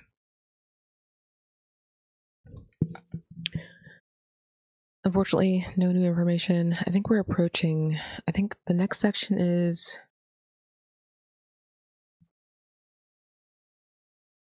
We drop off the food at the house. And then it's a Dr. Love section, which is where we learn the information that I was just talking about, that Melrose has like an infinite number of potential soulmates and partners. Although we don't get information about what Dr. Love plans to do about that. Like, after finding out this information, he continues the love consultation, which I guess is because he has a personal invested interest just in Melrose, presumably as a descendant of Psyche. Like, I'm assuming these are assumptions that I'm making, but the person that he mentioned knowing about centuries ago, another one of them or whatever that he was talking about, I think was a descendant of Psyche. And it could have been the person that caused him to become a love forecaster. Maybe, who knows? I mean, based on what happened with Icardi, it could be that love forecasters exist in and of themselves, you know? But it could also be that all love forecasters were once Cupid and then fell in love with humans or got too close to humanity. It's not really completely clear what causes it. I think it's falling in love with a human that causes like the feathers to turn black and you get like the hands and stuff, and the horns. But we don't know all the rules. So maybe we'll get more details about that too. In any case, hi, we're back. Hendy, just go home. Hendy's jaw dropped at that, but I didn't bother to give him any more of my time. Dr. Love helped me put everything into his car, and we peeled off rather shortly. The ride was as quiet as the night at the hospital. Almost. The navigator piped out a line of instructions every other street or turn he made. After a while, I felt the need to break the silence. Why did you step in? Against that other man? Well, you didn't appear to find his company pleasant. He could have been my boyfriend. Could have. But is he? I looked down at my arm sling inside, shaking my head. Not that he could see it. No, he's not. He was, but not anymore. I figured as much. I wouldn't have introduced you to a consultation if I had believed you were in a stable relationship. That's fucking rude. Even if he was right. What about you then? What? Got a lover? Would she curse me out? Will he chase me with a baseball bat? Huh? Who are they? My onslaught of questions made his brows furrow, and he seemed to swallow noticeably. I do not have a significant other, nor do I need one. Well, I'll be damned. You're just as single as me, then. How does the radio host of the top dating agency end up being single? My job is to match people and help them fall in love. It isn't necessary to indulge in it myself.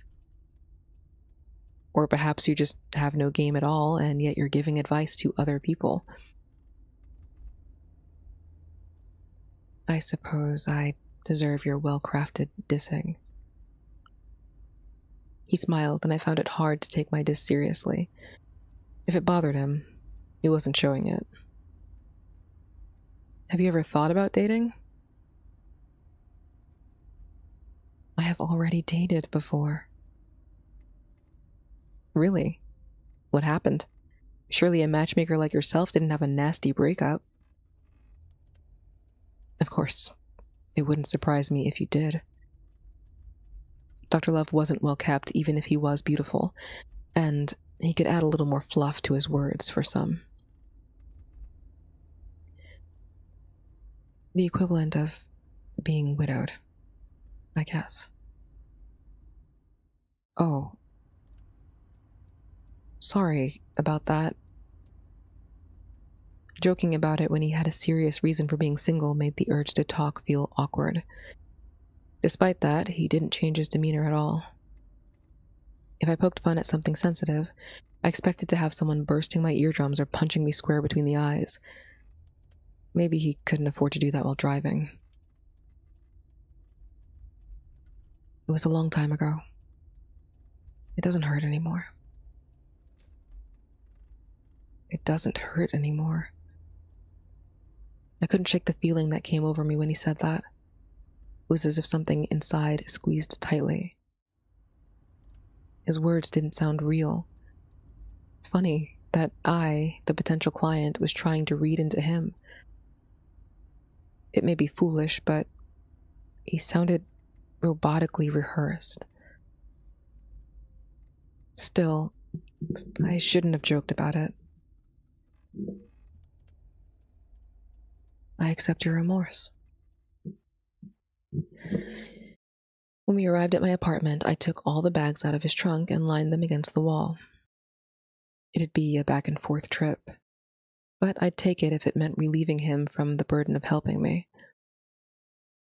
Unfortunately, the meddlesome doctor didn't let that fly and took the remaining bags up to my apartment for me.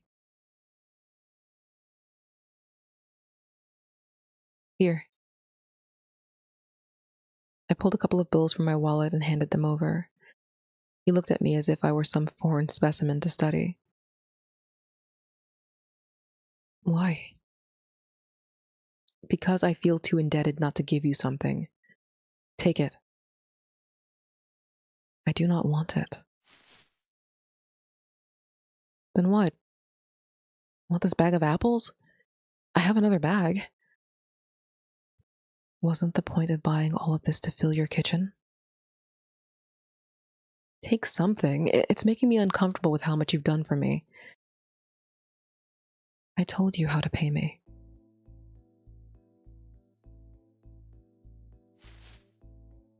He leaned forward, his glasses sliding down the bridge of his nose as our eyes met. My body stiffened, but I couldn't break contact.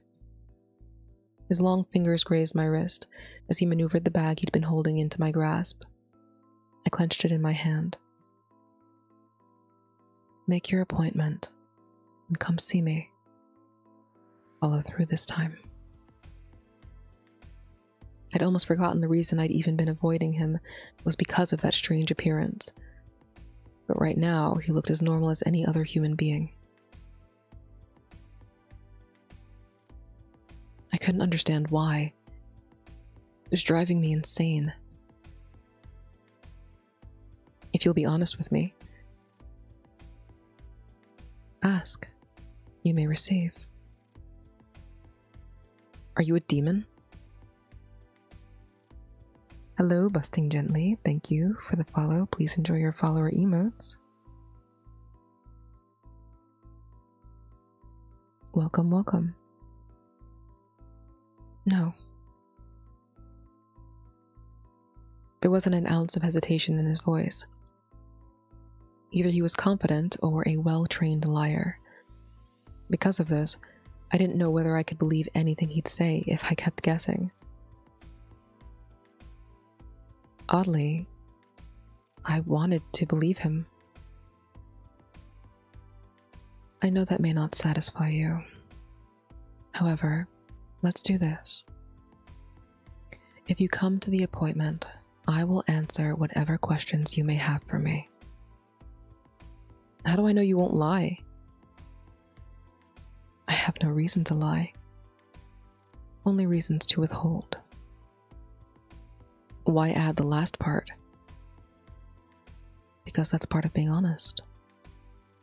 I will not tell a lie, but I will withhold what I deem necessary. didn't know how to take that. Withholding was every bit as lying to me as it was making something up. But I guess it was better to have him be truthful and hold back on details than lie to me. Appreciate it. Thank you.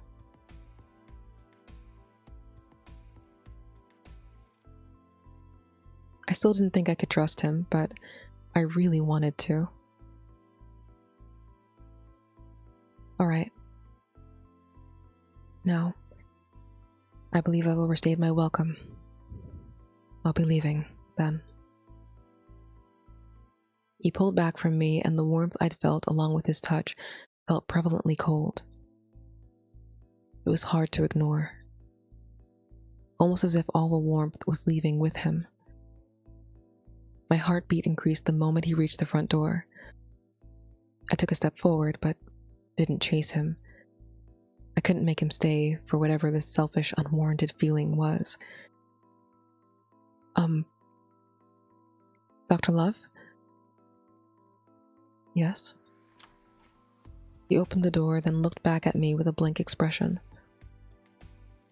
It's dark out. Be careful on your way home. People do crazy things at night. Okay. I'll keep your words in mind.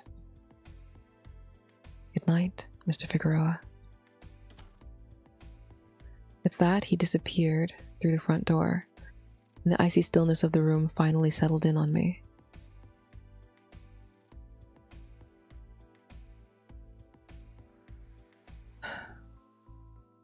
I finished putting shit away.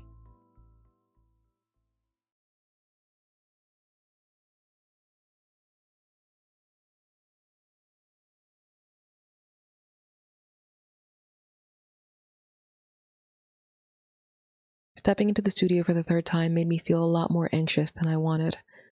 It was earlier in the day, so there were many other people.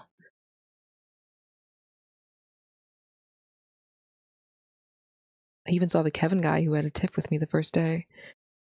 Couldn't look me in the eye because he was still embarrassed. I never apologized for that. Hold on. Let me check this out. These are supposed to fade after a certain amount of time. I think I didn't set it up correctly. Oh no, I deleted the line because I couldn't get it to work. Alright, let me see if I can fix it real quick. Just take a couple second break here. Or maybe a minute or two. Perhaps a minute or two.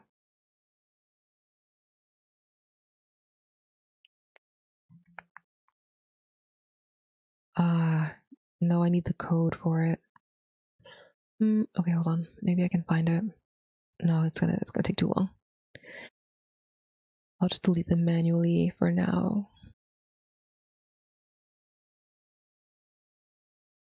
That way, it should have been on like a 3 or 4 minute timer, which I think is pretty reasonable. But I removed the timer because I thought that was why I thought I'd broken the code, and that's why it wasn't displaying on the screen. No worries. I'll fix it later. He never apologized for that. When I approached Dr. Love's office, another client was leaving delightfully, perhaps with good news. That didn't make me feel any more at ease. Before coming in, he had me fill out a sheet of general questions. They are reminiscent of the old dating quizzes in magazines. Simple, miscellaneous things like my favorite color, my favorite places to go, things to do, my type of person, etc. Sorry for the water bottle. Oh my god. Should I put this in a cup? Maybe. Sorry.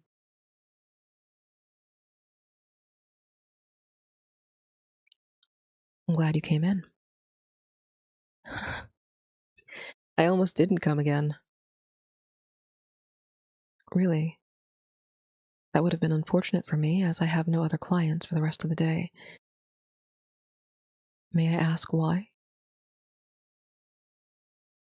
Hard to believe it would bring him any trouble considering how nonchalant he was while recording something into his notepad the whole time. You told me to bring the pen, so I can see you right now, and it's making me nervous. Right. This is only to quell your curious mind. Put the pen on the desk. Okay. Hesitantly, I removed the pen from my jacket pocket and put it on the desk. Immediately, all inhuman features on him faded back to the normal man I'd been seeing the past few encounters. It didn't entirely come as a shock, but I still wondered why this was the case.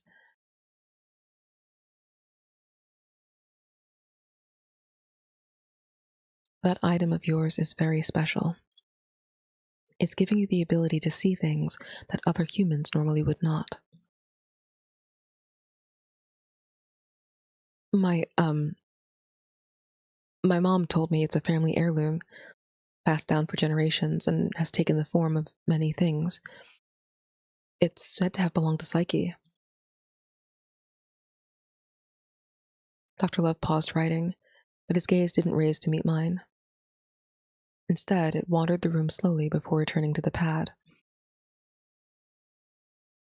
I figured. So it's true? Yes. I'm sure in the hands of an average person, it'd simply be a fancy fountain pen and nothing more. With that, I implore you to be cautious about perceiving the other world around you. Because of her tale? So you are aware of that as well. Yeah. I see. Then I don't need to explain that. However, it would be best to keep them unaware that you can see them. Thespe, home of the Cupidine, views her as an enemy because of the goddess of beauty and the Foundation members' rule. He appeared to be uncomfortable as he shared that tidbit with me. It was likely something he felt conflicted about telling me. Or maybe there was more. Regardless, that was all he'd say for an answer. I wanted to know more about him specifically, but he changed the subject back to the reading.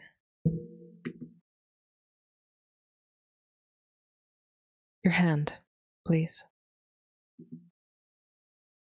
Why? I will do a basic reading with the knowledge I have now. After that, we will get into the session. Though I didn't understand what he meant, I gave him my hand anyway, his long, slender fingers caged over mine with delicacy. Many people had touched me before, but his hands felt different on my skin, causing the hair on my arms to rise. A craze stirred inside me, reading so deeply into simply holding hands. Maybe I was even more desperate and vulnerable these days than I thought. Staring at his still face, watching his concentration, his other hand ran over the grooves of my palm, fingers dancing along the creases, gently applying pressure here and there, smoothing over my skin. I was seconds away from snatching my hand back when he let go to jot his findings. What was that about? A preliminary search for your soulmate. My heart dropped, and my breath strained a bit.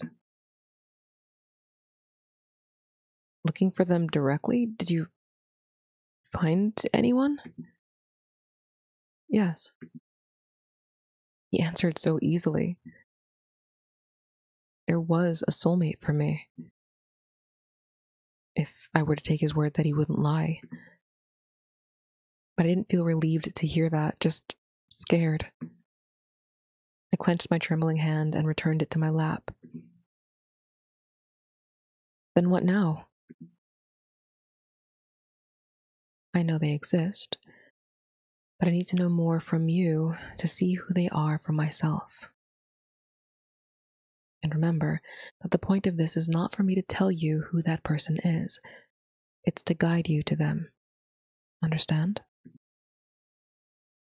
I understand. He flipped over to another sheet and tapped his pen against his lip, seemingly in thought. If you can, I want to hear a memory of your childhood. One that encompasses happiness. One where you felt the most affection, if possible. I looked at the fountain pen on his desk and reached to retrieve it. Threading it through my fingers, I smiled, recalling the day filled with nostalgia. All right, so this includes, I'm redoing this section of the stream. This part includes voices for his mom and dad. It's going to be goofy. It's going to be silly goofy. All of the side characters are silly goofy voices. Just for a warning.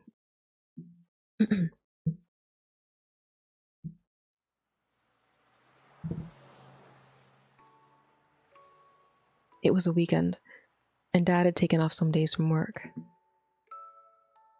We were coming back from the fair, and he'd bought Mom a large stuffed animal. I was practically swamped in the back seat with it.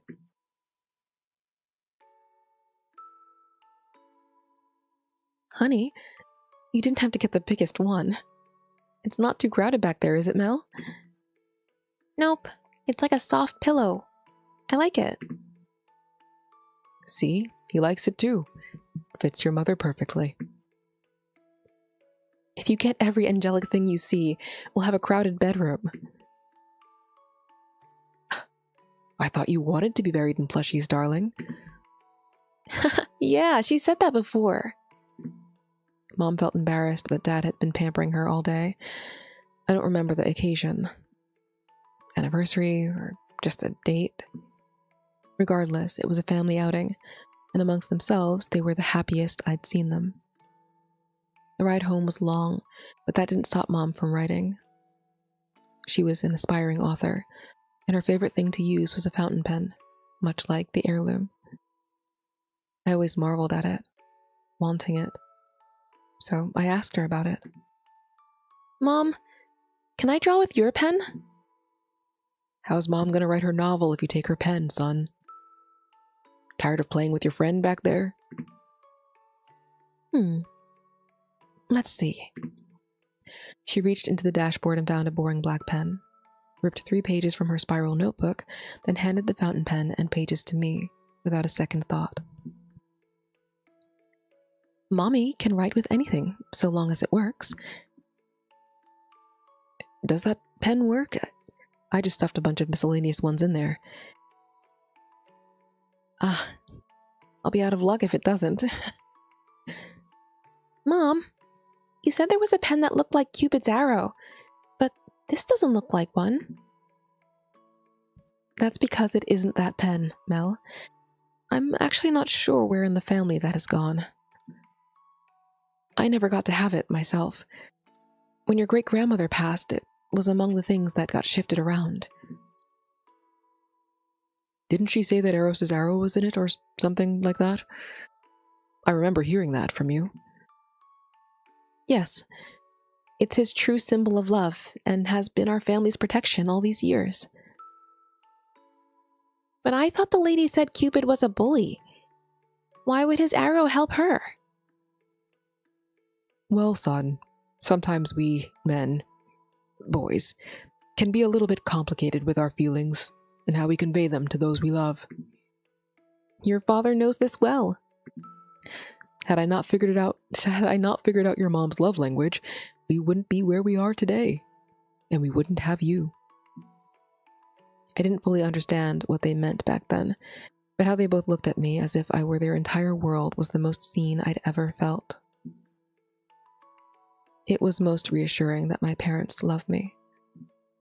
Unconditionally, undeniably, unquestionably. If you ask me, I'd like to think that maybe Eros was like your father. What do you think, honey? If you're saying that, then I must have been terrible. Was I really that bad? Are we going to forget the homecoming ball? Yikes. Let's not talk about that one.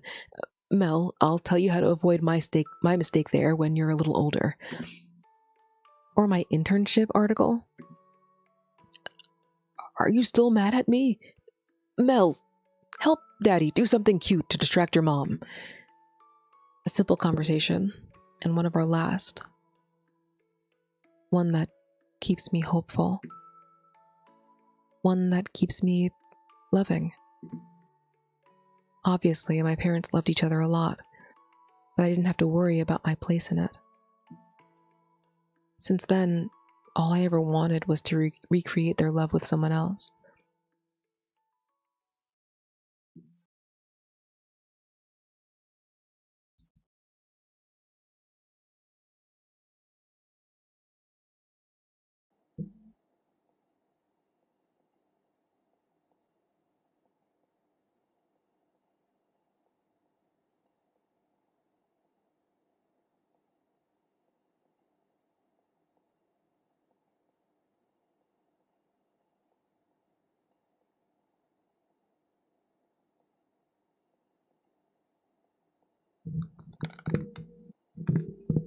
Mr. Figueroa's session was shorter than my others. Having recalled his happiest childhood memory, he shut down on me. I didn't believe that I'd be able to get through to him, so I suggested to call it for today. His results are difficult.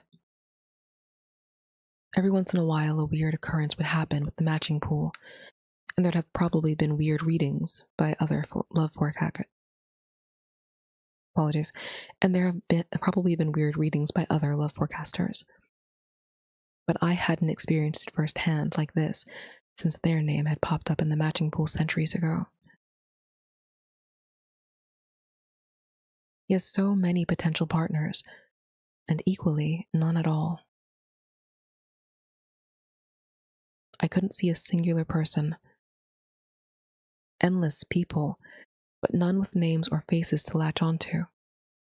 Existing people, but non-existent all the same. I wouldn't dare drop his name into the matching pool in fear of the chain reaction that might occur. It's Cupidine's worst nightmare to deal with something like this.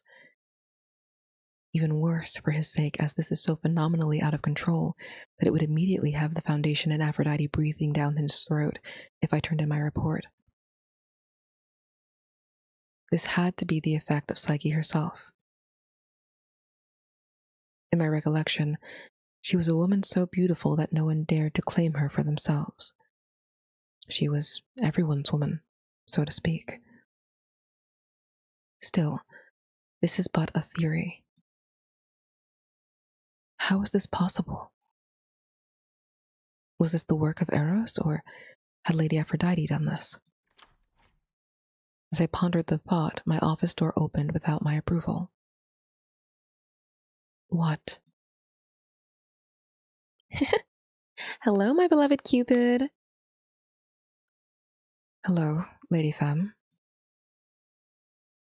Pardon my assumption, but you appear to be guilty of something. What? Me? No. So, anyway, I looked into that other young man a little further for you. The world is honestly so small. Who'd have thought the family I threw myself into would tangle into your endeavors? That Henderson fellow? What did you find? Word on the street is that he's still involved with the one that caused the accident to your boy. Correction. He isn't mine. Huh? He should be. Thank you for the information, Lady Femme. Is there anything else that I should be aware of? Perhaps something that you're leaving out? There is something else, but I don't think it's necessary to share. Right now, anyways. I have it under control. I'll let you know when I no longer have it under control. If it is as you say, then I will accept it as such. But do make sure it's not too late if it is something you cannot handle on your own. My favorite Cupidine is worried about little old me. I'm gonna cry. I wasn't worried about her. Rather, I was worried about the unknown thing that she didn't want to say. As much as she loved to run her mouth, whatever thing that she couldn't say likely had something to do with me. And that left me concerned. Uh-oh.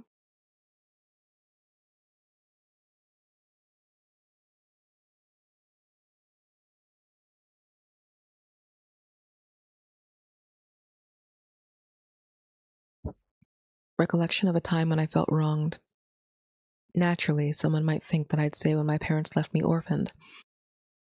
Sure, I never had that warmth again, but no, their deaths were not the start of my desperate pining for affection.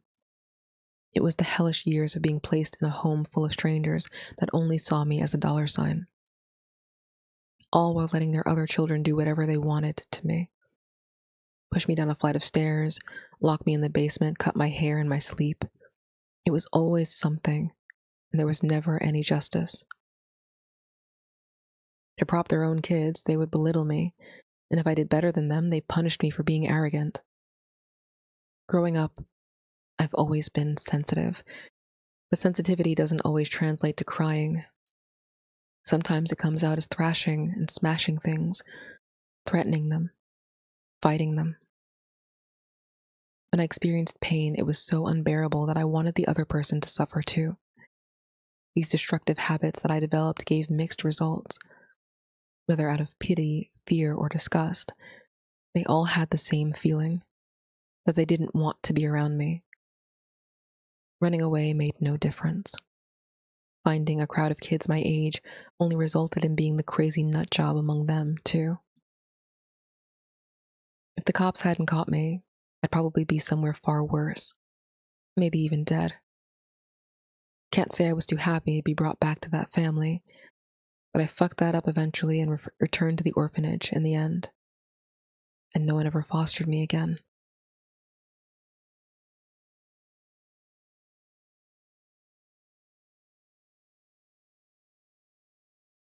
The last 2 sessions with Dr. Love were strangely unearthing feelings I hadn't felt in years.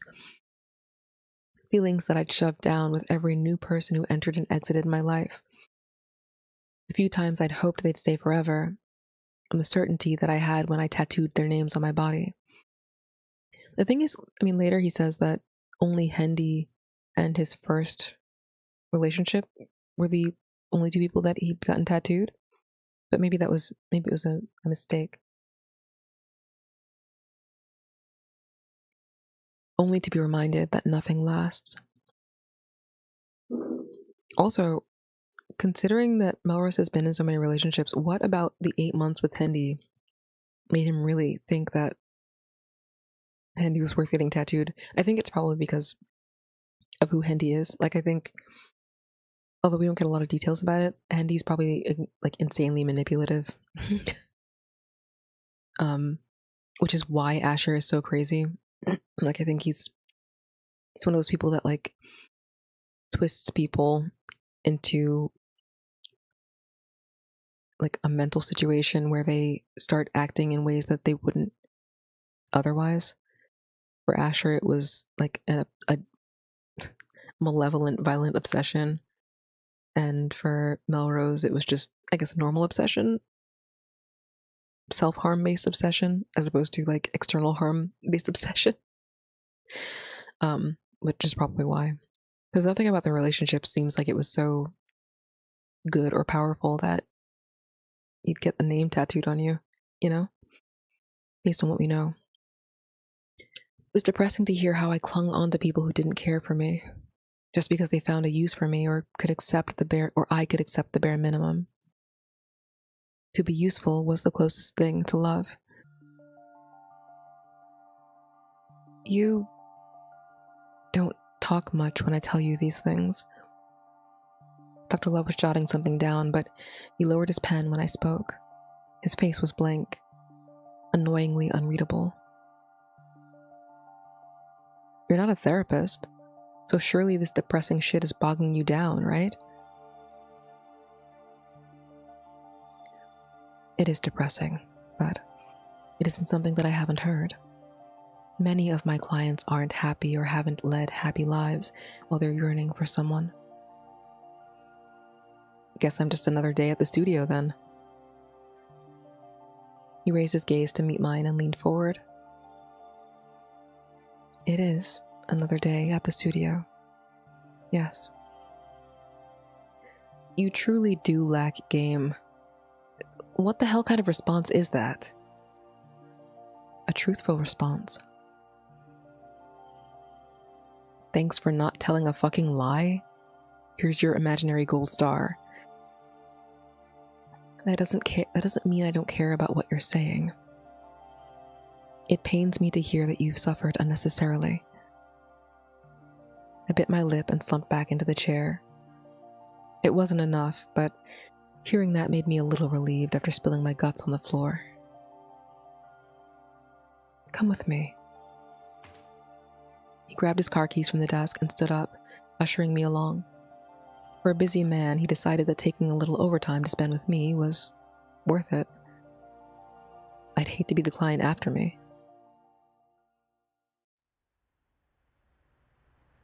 Dr. Love left his car in a parking lot nearby, and we walked along the Casimir Bridge. The sky was clear today, so the bridge looked a little more appealing. I hadn't been here since I jumped off it. You asked me for a memory where I felt wronged once. You know, I had a moment like that on this very bridge. Did you? Right here.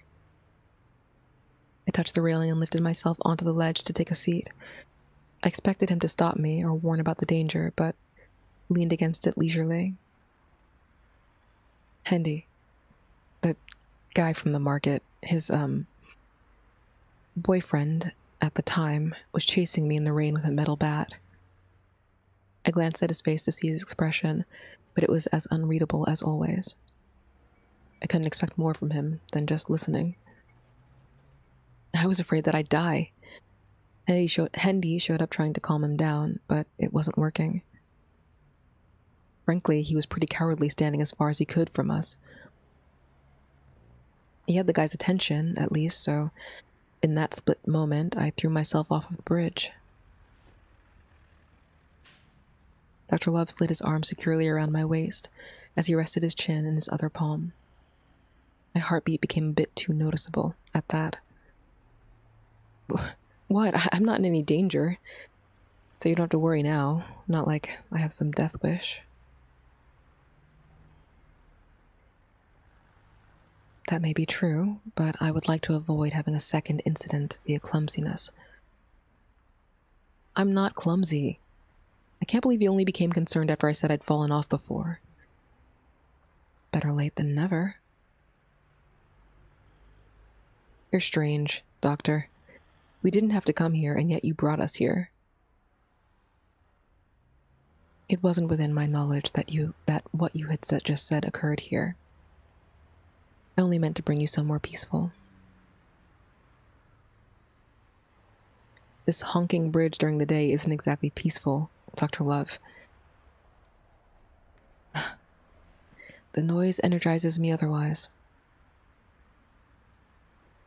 And look at your drooping eyes as if you'd fall asleep any minute. You're always so tired looking, and your clothes are never presentable. You're the exact image of being sexy enough to make people forget how unprofessional you look.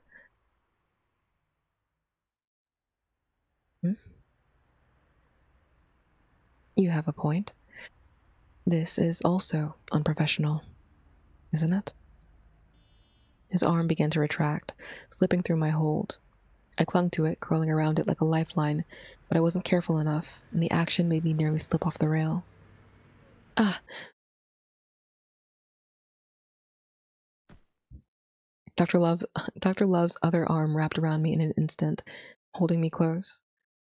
A grip so tight compared to his usual gentle touch. His grasp was firm on my arm. I gazed into his eyes, and for the first time, I saw something, however fleeting. Desperation. Need. Maybe I was a fool for wanting to read deeper into it. I was about to fall. Anyone with a conscience would be desperate to keep another person from having an accident. But his eyes felt like there was more. Like he was afraid of losing me. Twistedly, I wanted to see that face again. You're clumsy. Come, let's go back to the car. Okay.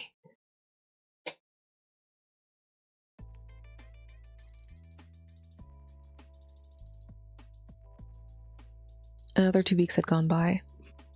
We'd scheduled 2 meetings, but one had been missed. Something came up in his schedule, and he set me aside for the next week. Every session, he'd ask me a few questions, then do a reading. The reading would come back the same, but he'd assure me that some form of progress was being made. Annoying as it was, I could only take his word for it. Being angry about it became harder when Dr. Love replaced feeling emotionally drained and snail-pacing myself home with taking me out afterward. I figured he didn't want me going home feeling muddled every time, so he added relief. And I was thankful. Sorry about the water bottle. There's nothing I can do about it. Especially having to return to a quiet home. He'd done it 3 times now, and I looked forward to seeing him. I even hoped that maybe we'd get closer. There was so little I knew about him, but he knew so much about me. How the hell do I get him to talk more about himself?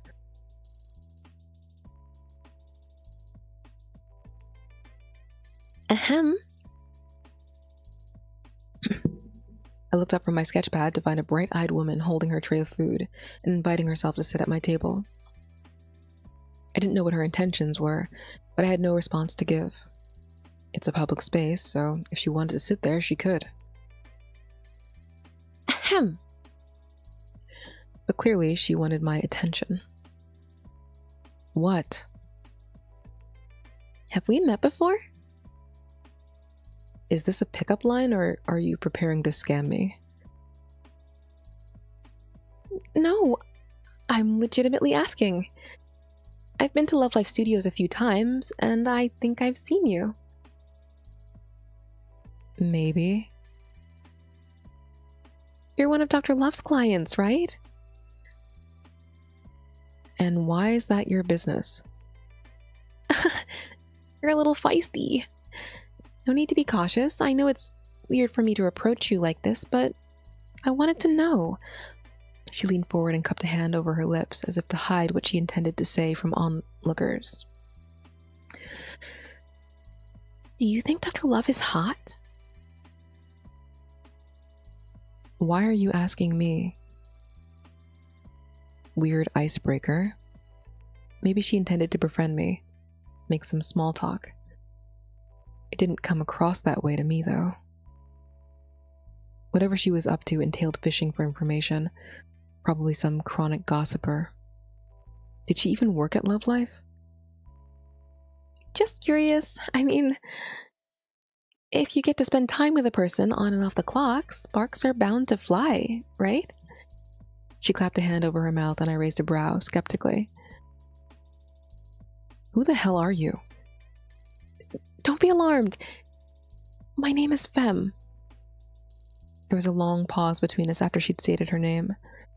Her earnest expression implied that she wanted me to say something to that, but realization hit that I wasn't going to. Yes, I forgot that I'm not that notorious. Oh, but of course, I'm Dr. Love's friend. We go back a long time. So, what are you asking me about him for? Her locks swayed gently with each turn as she checked our surroundings. Just when I contemplated the idea of her being a crazy, deluded fan of his, her next words surprised me. I've never seen him focus on someone so intently, so I think he might like you. It wasn't too late for her to be a deranged fan, but the idea of Dr. Love liking me was so far out there that I was actually rendered speechless. Of course, this is just word on the streets, but because of that, I was curious about you. So you want me to humor a hypothetical? It's more of a rumor, but yes. How about it? If Dr. Love liked you, would you have the hots for him? A slight irritation cropped up at being asked so abruptly. I couldn't explain the pang in my chest, or why it was uncomfortable other than the fact that I didn't want to talk about it. Didn't want to think about it. I don't have time for this. Go bother someone else with your gossip. I have work to do. Despite my rudeness, the woman offered a hearty laugh, as if unbothered entirely. Understanding her felt like it'd take extra time and effort if I really tried. I left the cafe, rushing to my car in the nearby parking lot. I'd gotten it back some time ago. I may have been fully recovered, but still it took some time to feel comfortable behind the wheel again. And now it felt a little foreign. Driving near sidewalks with pedestrians on them made me anxious, as pathetic as it was. The thought of a metal bat striking the windshield still plagued my mind. Poor Melrose. Put on some music. With that, I continued my diligent work. The question never left me alone, though. Personally, it wasn't impossible. I'd already humored the idea of being closer to Dr. Love. However, I don't think he can love me. Rather, he's only being nice to me. Dr. Love loving me might be some kind of fairy tale pipe dream. The look he gave me on the bridge sparked little hope that he might think differently of me. But here we are weeks later, and he hasn't shown any other noticeable signs of interest. So I don't believe her words. I'm just his client.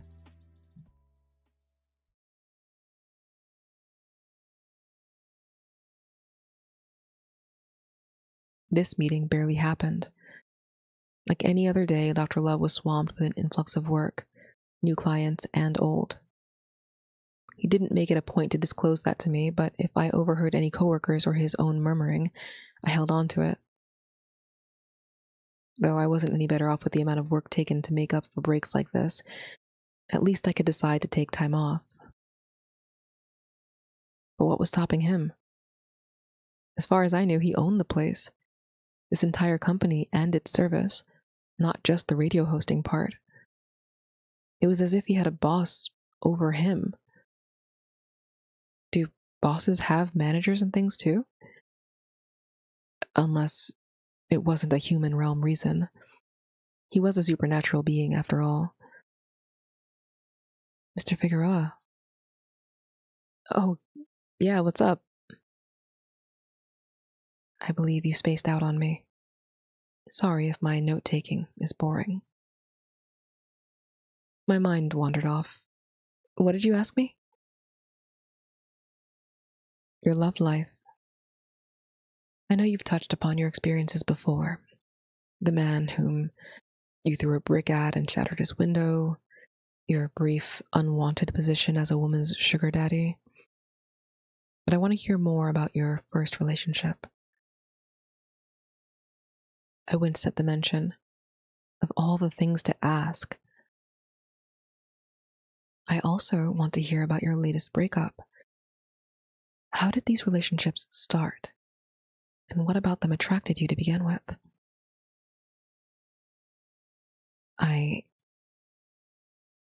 Is there a strong reason for me to answer this? The same as usual. To refine the patterns I've observed. I cannot properly guide you to your soulmate if there are things that will get in the way of it. This is the part I mentioned about self-reflection. The last thing I wanted to talk about was those two, but if it helped him get further, I had no choice. My first serious relationship was with a guy I met when Marlo and I were just about to graduate high school.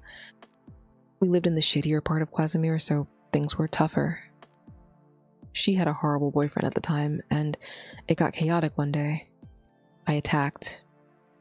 Anyway, this guy helped us out a lot after that incident and kept coming around. Since we were adults, the orphanage we'd been staying in was going to kick us out, and we worked hard to at least move out to this part of town. Her dumb ex took all of her money that she'd saved, and she had to rely on me, but it wasn't enough to get us out of there. And then he came, offered us a place to stay, gave me money from whatever things he did. My lungs tightened. I thought he understood how hard things were. He never judged me because his life was equally a mess, but it's not that he didn't judge. He just didn't care about anything, not the hard things. He was a man who lived on the edge of his seat. Everyone liked him. I liked him. I admired the strength that I lacked. So when he came to me for a little more than just friendship, as strange as it felt, I took it. I thought what we had was mutual understanding and love, but he was just doing as he always does. Wait, is this Rohan?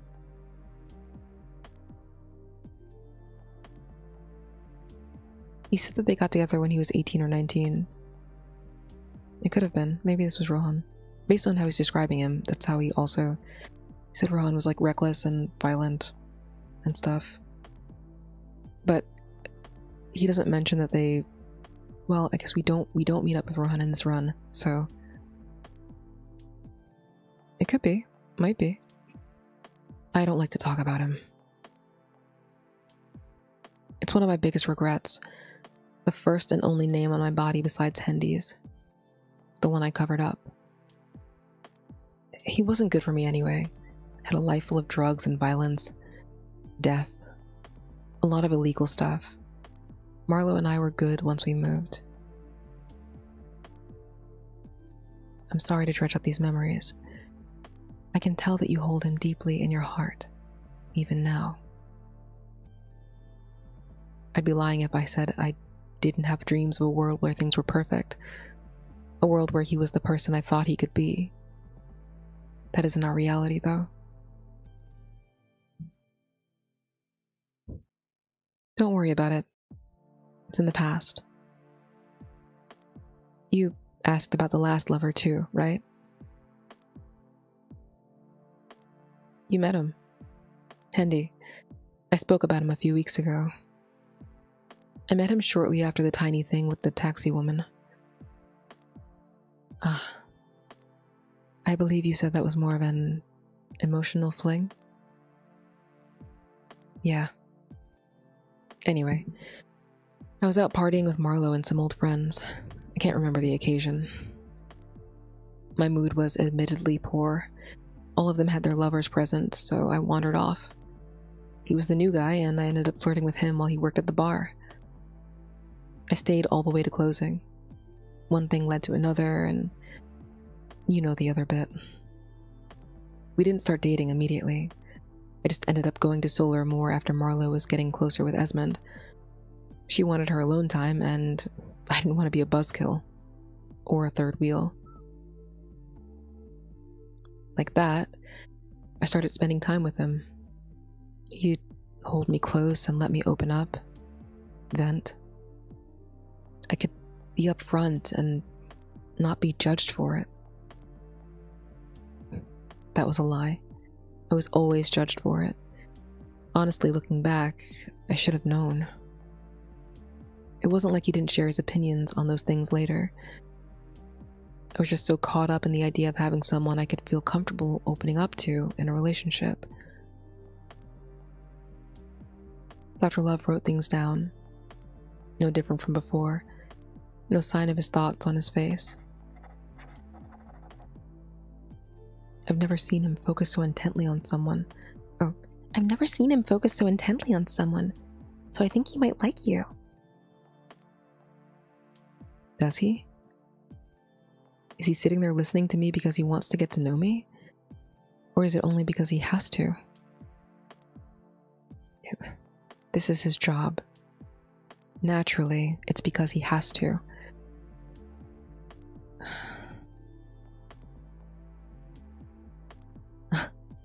Sorry. I needed to pen this thought before I lost it. Don't worry about it. Mr. Figueroa, do you like yourself? What? Do you feel comfortable in your own skin without the opinion or validation of others? Do I? I'd like to think so. I've never thought things like, I hate who I am, only hating that people don't understand or accept me. I am who I am regardless of their approval. But part of being loved is being accepted. And maybe that involved change. Do I feel comfortable?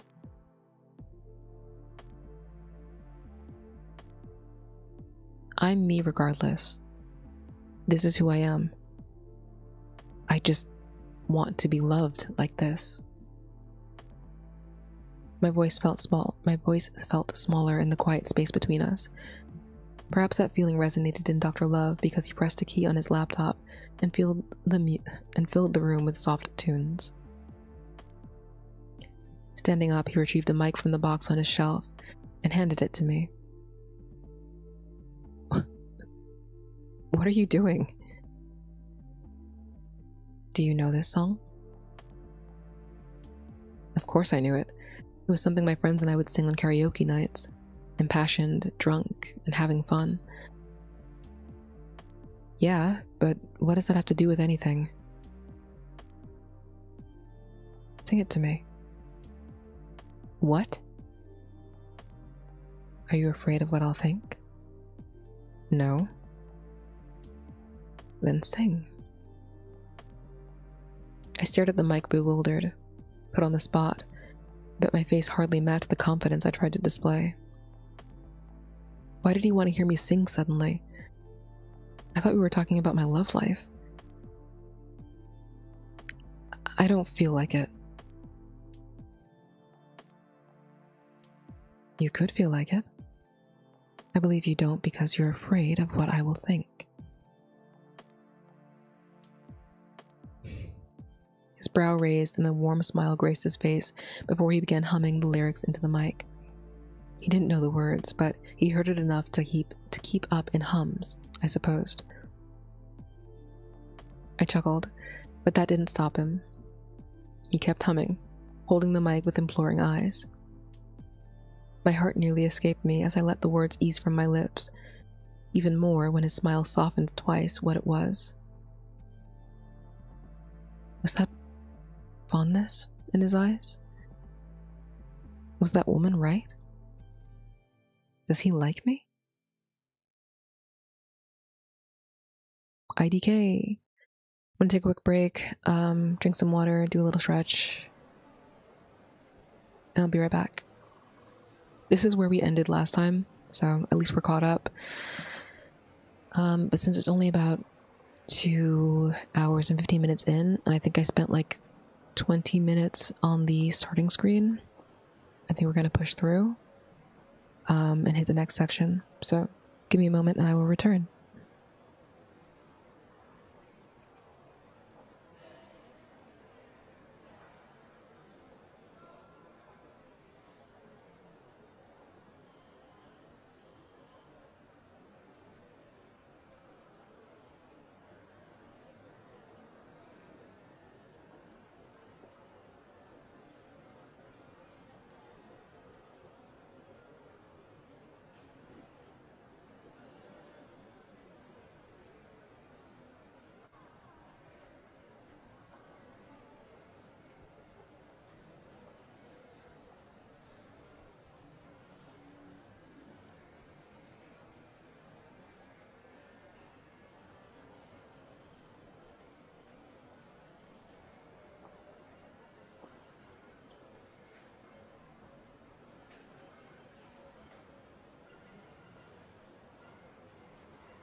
Oopsie doopsie. How long have I been muted? Probably since...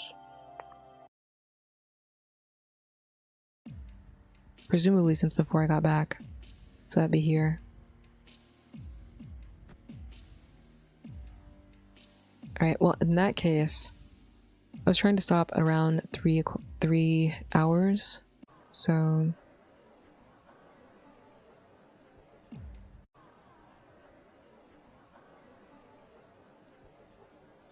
small oof. It's probably been about 10 minutes.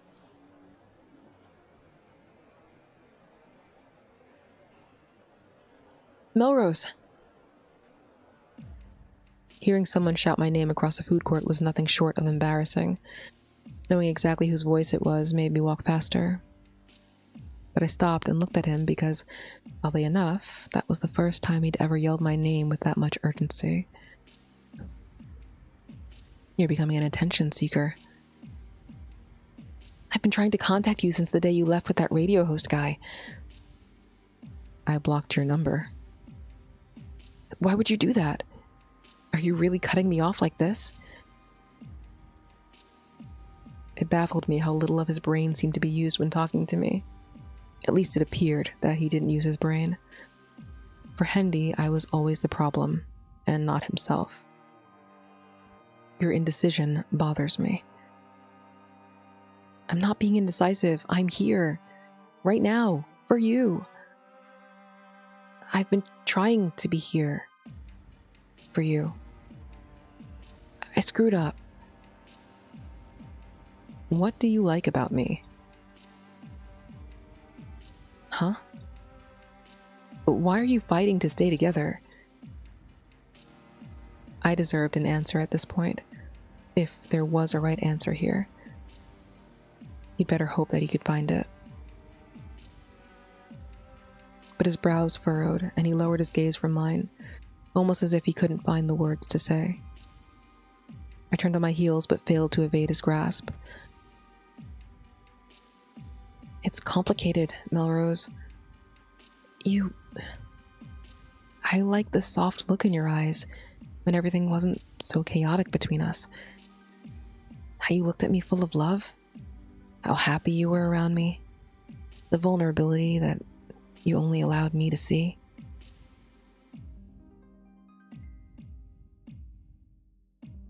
Look at you forgetting that my vulnerability was baggage that you didn't want. We both know that your emotions when too high can be too much, too far. And I can't in good faith say that I liked that about you, Melrose. I don't like when you become so clingy with your love. I don't like when you become wrathful with your love. And you should know why now. Why? Asher. Because Asher is the same way.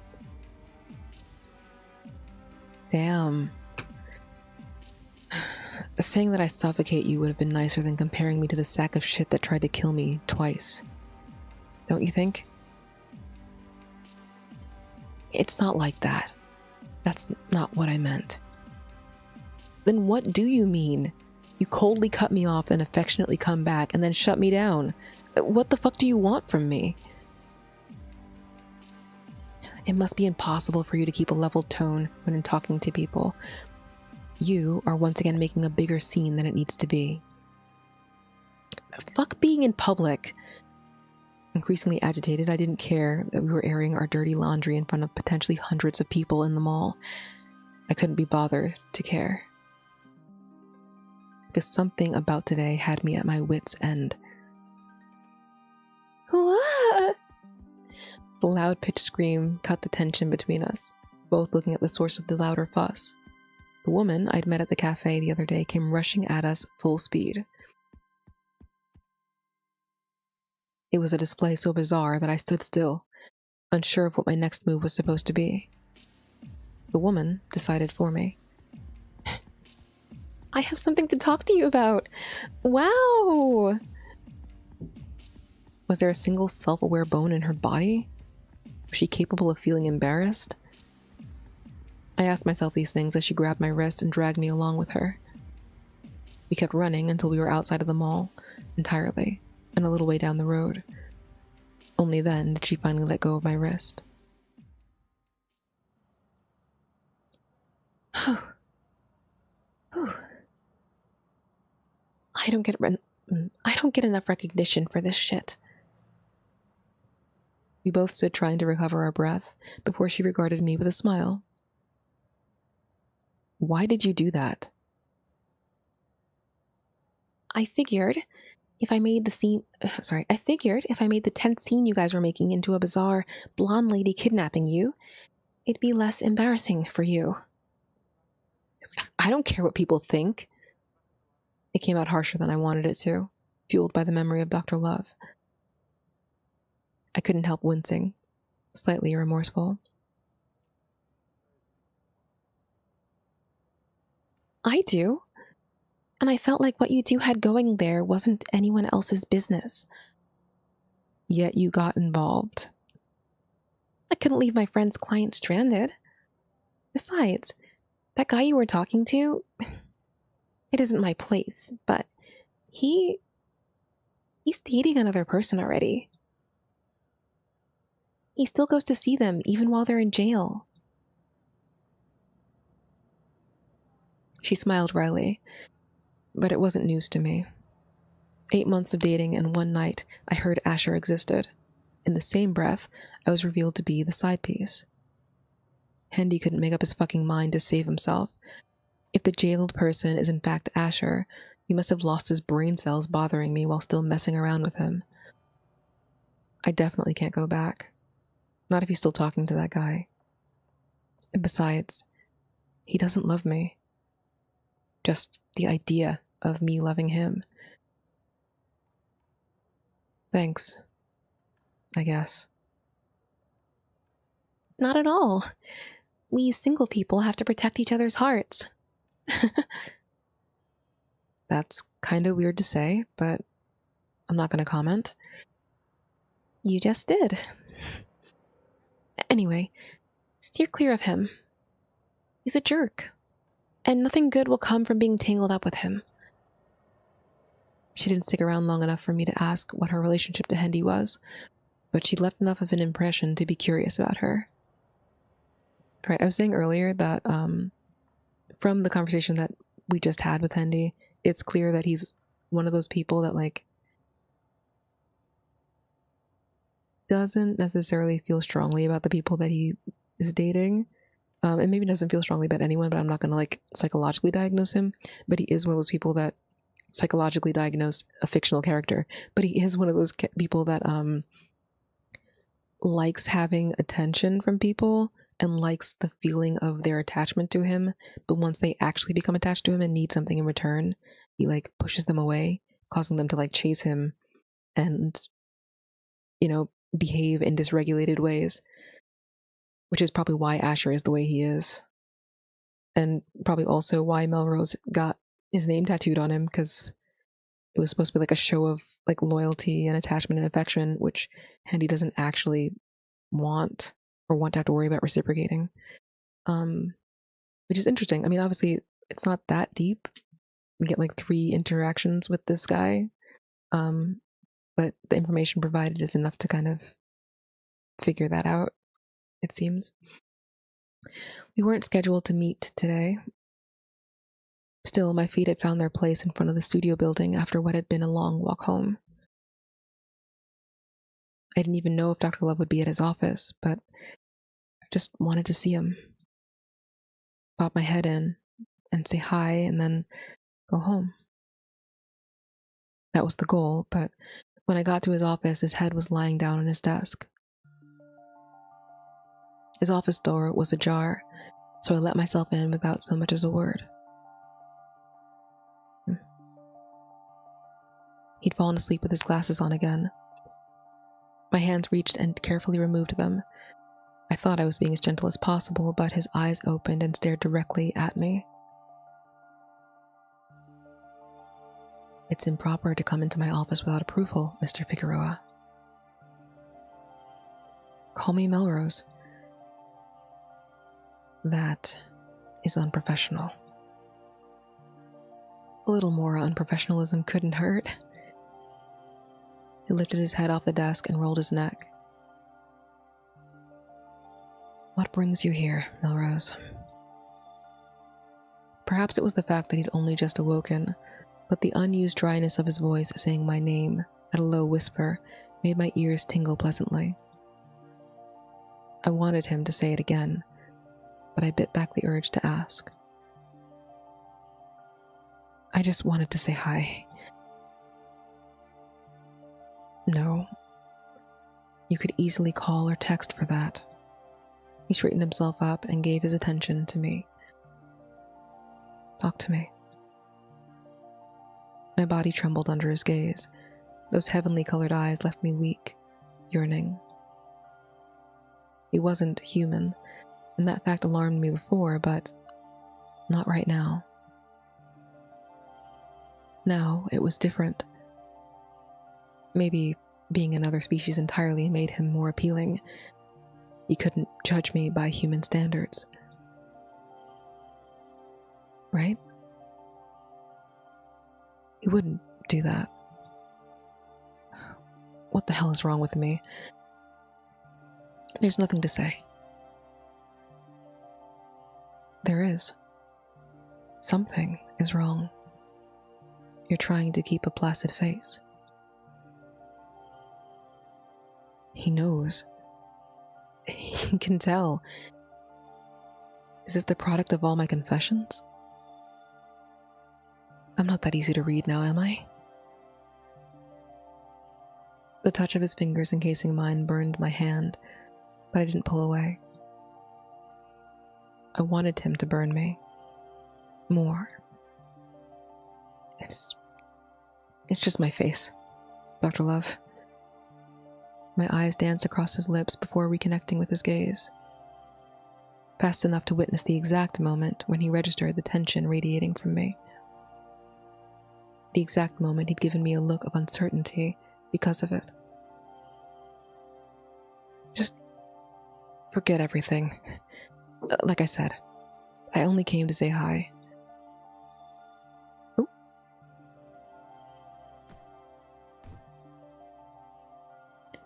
Within an abrupt second, Dr. Love was up from his chair, enveloping my body in his warm embrace.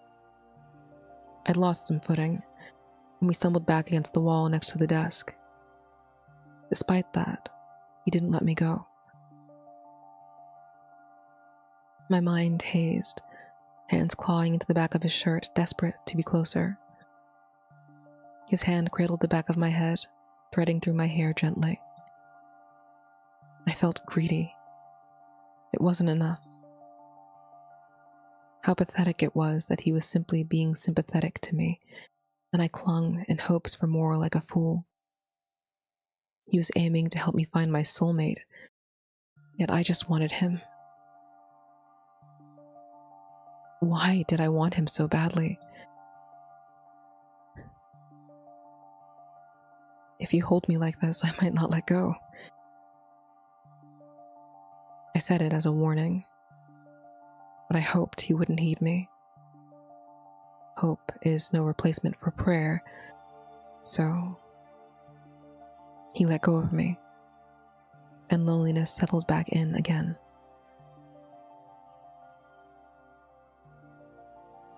What happened today? I ran into Hendy again, but I'll tell you about that next time. Who is Femme? Sorry. He sat on the edge of his desk, rubbing his chin contemplatively. I wondered if this was one of those moments where he'd withhold it from me. Femme is a good friend of mine. She stops by here often. In her own way, she helped me out. So, tell her I said thanks again. He adjusted his loose and crooked tie to be even worse. I huffed a laugh. No matter what, he just couldn't look the part. That made it easier. And difficult to be in front of him. I'm gonna go now. Can you hold up here? I'll take you home. assuming you didn't drive here, else I can just see you to the door. Careful, Doctor. Don't be so attentive to me. I forced a smile and retreated from the office, closing the door behind me. I looked over my shoulder as I left, but he didn't follow.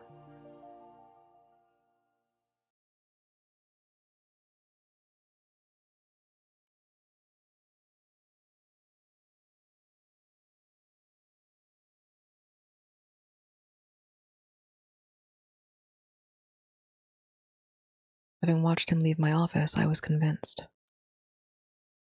Something was wrong. Something bad happened today. Whether he sought me out to talk about it or for comfort evaded me, but I was unhappy with how he felt. I could have done more for him, but riddled with regret, I felt a presence join me in the room, phasing through my ceiling. Adopting a placid expression, I looked him in the eyes. A facilitator. That's what they look like? Okay, I mean, sure. I came to check a discrepancy with your files, Dr. Love. Discrepancy? What do you mean? Your reports are missing a person. A singular person. Where is this coming from? On record, you tap into the ripples of fate via the matching pool an average of 15 times a day. It has become an average of 16 for one day almost each week. But there's no detail of the 16th time in our systems. All love forecasters must share the information of the humans who have utilized their efforts. That is the rule. I know the rules. Then where are the 16th files? I held back a scoff at him, reducing Melrose to a mere number. It may define the number of people I engaged with during the day, but he was no 16th person. I could interact with him at any point given. Restricting him to a number felt like some task in repetition. I'm compiling them. They're new to me. So you're taking your time with it, as if you can afford the leisure. We, love forecasters, are just as stressed and overworked as you are. Really? Well, do your job effectively, and then I can help you. Holding on to the 16th files will keep them from being matched sooner. A forecaster's job isn't to force a connection, but to guide them to said connection. It is not detrimental that I send it in immediately. That I don't send it in immediately? Probably. You're acting strangely. Should I supervise you for a bit? No. I'm just tired very often. Well, you are among the eldest Cupidine. Perhaps the time of rest is approaching. Perhaps the face I wore was too cold, that his superiority seemed to falter for the briefest second. He cleared his throat and straightened himself up. I expect you to report your files soon, or I will begin a minor-scaled supervision of your forecasting. We can't have you committing another sin, can we? You will have the files soon. Do not threaten me. I hope I won't have to. Simeonius? Simeonius. It's too many. It's too many I's. Too many E sounds. Simeon, yes. I'm calling him Simi. I hope I won't have to. Simi. His presence faded through my roof. And shortly after, I could no longer feel him. Fem entered my office. By the gods, that was terrifying to witness. Must have done something to alarm them. They haven't paid me this kind of attention since my early beginnings as a forecaster.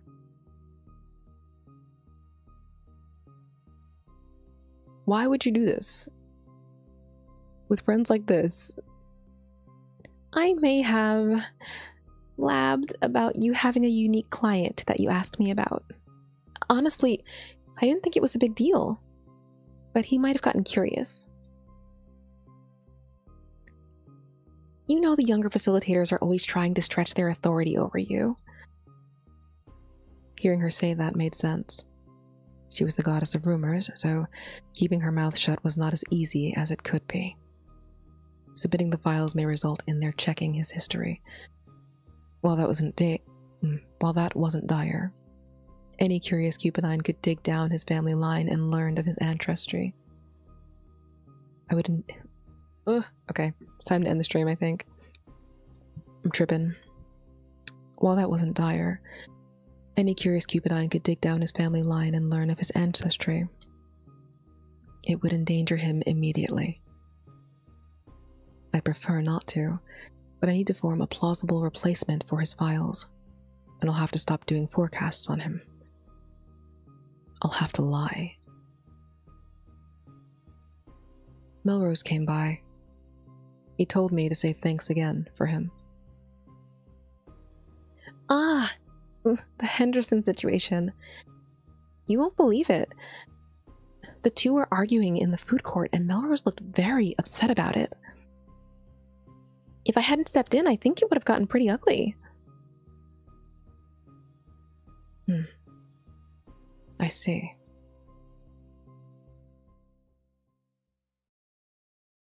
Alright, we're capping it here for this stream. But I recovered all the lost time, and until the very end, we were going pretty strongly, but obviously you get tired reading for 3 hours, reading aloud for 3 hours.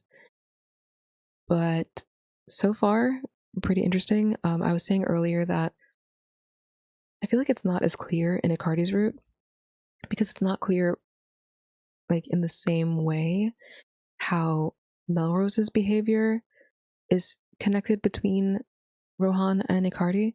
But in this route, it's very clear that you have Hendy, who sort of plays with people's emotions to get them to be attached to him, and Dr. Love, who genuinely wants to know and understand people to get, and inevitably they become more attached to him, and trying to better someone's life versus trying to possess them by withholding information and getting them to constantly be drawn into you because you're constantly pulling away. And I like that there are parallels between the side quest bad end romances and the mainline love interests. I was saying with Icardi, it's sort of similar that Icardi's recklessness and sort of in Icardi's case,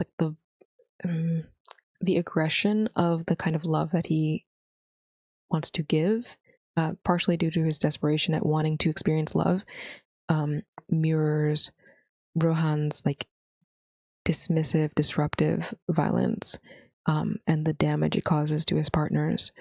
And I like that. I think that's a good narrative trope, and a great way to have these more dramatic side quests with their distinct CGs and contrast it and sort of color the mainline romance. So yeah, the schedule for this week is every other day. So depending on how I feel, I might slip another To Kill Eros in there. Looking forward to Marathon, which is the next stream, regular Marathon. The Tomb Raider retro games from PS4, from the PS Plus store. And then we're starting Marathon Infinity. So maybe on the day between Marathon and Tomb Raider, I'll toss in a To Kill Arrow stream and we can complete this. Or complete this run.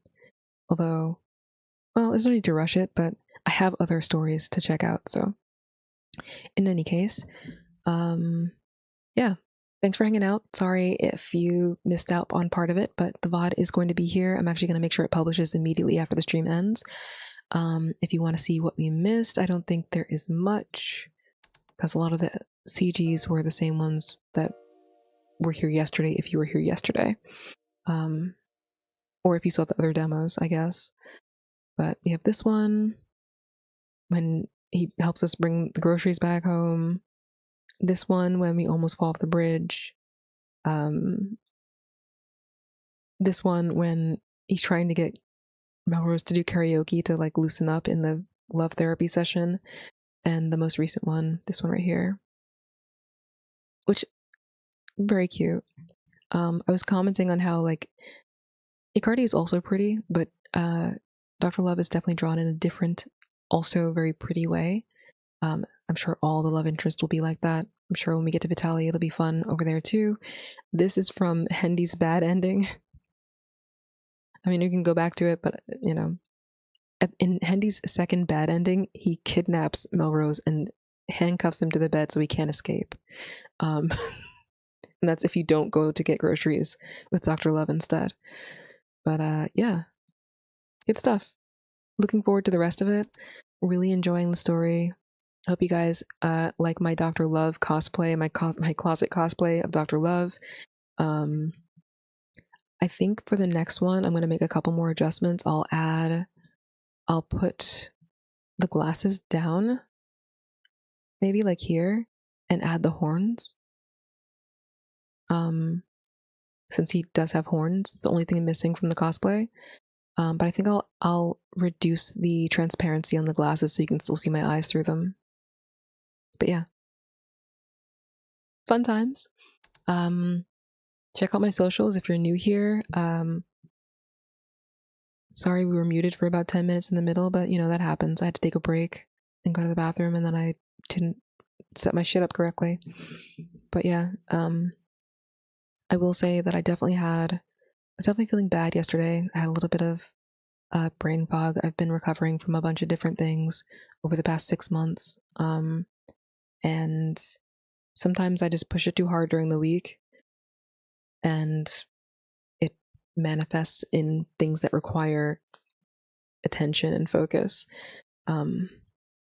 So I rested yesterday, ate some stuff, took my vitamins, laid down, meditated, did a little bit of exercise this morning, got on super early, and it felt good. Honestly, I wish I could stream early more.